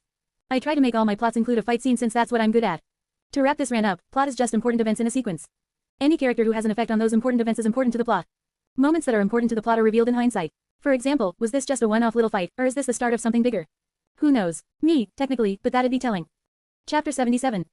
Chapter Summary. The stranger aka Ronin just testing out his illegal weapons put his wits against the heroes, got outnumbered, shot a girl and ran away. Isn't he just a swell guy? Chapter Notes. See the end of the chapter for notes. He returned to the school again, slinking in like a wet dog. It was kind of difficult to kick this much ass. Ronin hung up the coat and put the guns away, then sat back and relaxed. He had to wait so long to make sure Eiko wasn't here. Didn't want her catching on, but she probably already knew something was off about him. He had to imagine that, for all his lies, it wasn't hard to see there was something different about him. He just hoped she wasn't interested enough to check. He checked his pieces and fit them together, but he was missing too much. The AEC wasn't even recognizable when he pulled it from that metro, it was just a big hunk of metal that looked weird, so he stole it. The entire barrel was gone, for starters. Most of the moving parts were too, leaving him with just a framework. He'd have to ask about getting into contact with Mao. The easiest way was through Eiko, but the best way was through All for One. That meant finally finishing and shipping off that book he'd been sitting on. Doing the pages was mind-numbingly easy, all he needed was half a day to sit down and work the rest out. Ronin checked the time, then sighed, rubbing his hair, and grabbed his materials. Looks like that fight with the flying gumball was his last fight for the day unless some idiots tried to start some shit on the way home. Midoriya began to sort the paper and fold, readying them for the sewing. He yawned, not from sleepiness but from boredom. The work was done, as tedious as it was. He looked out, he had a little time. If he was fast enough, he could get it done quickly. He rose, putting on his cloak and wrapping the book up so it was presentable. He wouldn't be bringing the book since he was just setting an appointment, but he didn't want to do any more work whenever the appointment was. He then moved out to the usual spot, with the sun still having a little bit of time left in the sky. He checked in at the golf place, taking a paper note and writing quickly, throwing in the times he would be ready to drop it off and left. Tomorrow the winning time should be marked, and he'd know when All for One was ready to receive his weird book. After that, it was straight home. Tomorrow he had more goons to take down, equipment to pick up, and his parkour appointment. If he really started carrying an AEC around, his parkour would need to improve. It'd be too big and heavy for his current style. Maybe he could start with a bag of rocks. Midoriya woke up and stretched. With his finals done, he didn't have to go to school. But, true to his word, he grabbed his backpack and waved goodbye, heading out and stopping by the river to get a few rocks. It wasn't accurate to what he was going to have to do, but the wait was awkward enough to be close enough. He then headed into school and swapped outfits, down to a new bag. This was the one he usually delivered possessed items with, and the weight was fine for the training. With his guns, rocks, and magic sword in tow, the stranger hit the streets. He had some punks to practice against, and a crime ring to take down. Might as well train as much as possible while doing it. Hey, do you think we'll see that gun guy again? Yukio and Nejire sat side by side, looking down the street in civilian clothes. They were watching one of the locations mentioned in the warehouse from Tuesday. Nejire just finished another section of her finals and was still eating lunch. If he's not thinking clearly, yes. Yukio had reflected and given much better orders this time. Nejire was to stay close so that Yukio could protect her if things went wrong. But on that note about the stranger, attacking 2 days in a row was absurd. The gangs would be waiting for him right now. The heroes were just watching the bases to see when they made a move. If they tried to leave with their supply of kidnapped people, they'd be the easiest to take down. Inside moving vans and trucks gave weak defenses and spread them out, the heroes could crush them. It was easiest for them to wait in. Kablam. The shot shattered one of the windows and threw the surroundings for a loop, before panic spread across the street like a wildfire. People screamed and ran away as Yukio stepped up. He's here. What's he thinking? Nejire, it's too crowded right now for me to use my quirk so I'm going to help evacuate. And I'll stay beside you, right? Gotta stay safe this time. Kablam. The sound was muffled, but it was definitely coming from inside the building. No windows were visibly shattered from the blast this time, but people started to jump from the windows as they tried to escape the chaos inside. A figure moved past the window, a blink and you'd miss its sight as the stranger raised hell. Kablam. Yukio and Nejire worked to get as many people away before they intervened, hearing the occasional loud blast echo from inside the building. You know, he's not using that big blast as much as I thought he would. Nejire let her thoughts drift aloud as they walked over. And why is no one exiting from the doors? Everyone's jumping from the second and third floor. Yeah, it is weird. Raikuru ditched her jacket and grabbed the door, starting her transformation. It didn't even take half a second as her muscles grew, and that increased muscle easily broke the door down. She reverted as quickly as she changed, not even getting a fourth of the way through her transformation, but it was enough. With no large targets, her large form would just cause more damage. She wasn't defenseless. She knew how to use her claws and teeth well enough, even if it wasn't close to what she was capable of. All in all, this mission was best suited to her when taking out transports. She could just lift them into the air. This interior work wasn't for her at all. Quote. What happened here? She didn't notice because she thought the door would be locked, but all the doors were missing their handles at best. Most had been partially covered to stop anyone from getting through them. It was like someone set it up so there was no escape. Najire, stay behind me. Got it. How long do you think the stranger was in here if he set all this up? Oh, do you think the stranger thinks his name is dumb? It's such a mouthful. While Yukio agreed that the name was pretty idiotic, she had different things to focus on. This mission would benefit more from being quiet, something Najire wasn't great at. She'd have to focus on that later. Rat-a-tat-tat. Quote ... I don't recognize that one. Najire didn't stop walking but had rolled up her sleeves to get them out of the way. That sound was new, and it didn't sound good. Rat-a-tat-tat. Kablam. They were two distinct sounds from the floor above them as two people engaged in some sort of shootout. The blasts continued to ring out as the heroines reached the stairs, then the second floor. The sound of shots rang out, and two people stood on opposite sides of the room. One man spun his shotgun around with one hand like some sort of yo-yo, showing off as he stood from behind a knocked-over desk and hammered the entire wall. The other man reloaded his smaller gun, then sprayed around the corner he was hiding between. The two were engaged in an awkward shootout, with the first to go in being the first to lose. Najire raised her arms and blasted at both, forcing both to try and react. The one with the automatic gun turned and tried to spray at her, but Yukio stood between them. With just a slight shift of form, the low-powered bullets bounced off. The stranger stepped out and blasted the other once as he broke cover, then continued to nail him with smaller faster shots, no longer flipping his gun between shots. The man with the machine gun was blasted into the wall over and over like a ball being dribbled until he stopped trying to stand up and let gravity take over. The stranger stood up from his crouched posture and put his shotgun away. He didn't even look at them as he walked around the office, looking over the papers. His dirty coat swayed as he moved, some of its stains just dirt, others a dark crimson from the blood. Quote ... What? You were a lot more talkative last time. Don't you have something to say to the big bad guy? He picked up a paper, reading it over, and reaching into his jacket. Freeze, villain. Come in quietly, the stranger snickered. Or else we'll have to use force. Hey bwahahaha. Didn't you two see anything when you came in? He laughed again, taking a moment to collect himself by leaning on the desk, then began walking towards them. That's not what I was talking about, if I may. He held up a small object, about the size of a pen. I was going for something a little more like, please don't blow up the building, Mr. Villain, we can talk something out, you know. He nodded behind them, to a strange box on the stairwell. You guys didn't properly investigate the area before coming in, did you? The reality of the situation hit the heroines like a truck. Yukio started thinking fast, trying to remember how many of those boxes she'd seen while coming in. She was making rookie mistakes here. She had been saying how the stranger was rushing it, attacking 2 days in a row, and she rushed in without properly waiting for backup. Being in the top 10 heroes, there wasn't much she couldn't handle, but this wasn't a threat to her. It was a threat to everything around them, especially if there was more than one bomb. They had come in before checking that the surrounding buildings had been cleared, and the property damage would be huge. Plus, the people below them. What about the people downstairs? The victims. You wouldn't blow them up, aren't you here for them? It felt weird appealing to a villain's humanity, but heroes had to do a lot of weird things. It'd be her fault if she let them get blown up, and this was more important than breaking position to catch a falling girl. She couldn't mess this up, for their sake. Maybe. He waltzed closer and closer, giving Yukio a chance to hit him. If she hit him in the head, she might be able to knock out the cowboy in one hit before he could press the detonator, but if she missed. Quote ... Yeah no, I think you're right. Why would I blow them up, after all? You do it. He swung forward, making as if to punch her in the stomach. Najire was behind her and couldn't help much, since at this range they were both in danger of being hit, and who knew what would happen if the detonator was hit. Yukio went to slash at him with her claws, but his hand slipped up and into hers. He slipped his thumb behind hers and pulled it down. Click. Well, adios chumps. Tell the bomb squad I said hello. His hand slipped straight out like an eel, leaving her holding the detonator while he stepped back, holding a similar-looking device in his other hand. Oh yeah, chase me, and this one gets clicked. Also, you shouldn't move too far. Radio signals and all that, if the signal gets choppy and cuts out for a second. The stranger shrugged, then jumped out a window and took off running, leaving Yukio holding the detonator. He wasn't even the first person to jump out that window. Yukio was screaming at herself, somehow he had read her like an open book. Yukio could be angry later. It didn't look like the box had a timed detonator, so she just had to wait and hold the button. It was just a tactic to let him get away, the only reason it worked was that she couldn't take the risk that Najire or the kidnappies would survive the blast. It'd be better to let the bomb squad arrive, hand off the detonator, then leave. With a little luck, he wouldn't be too far ahead. He got too far ahead. All camera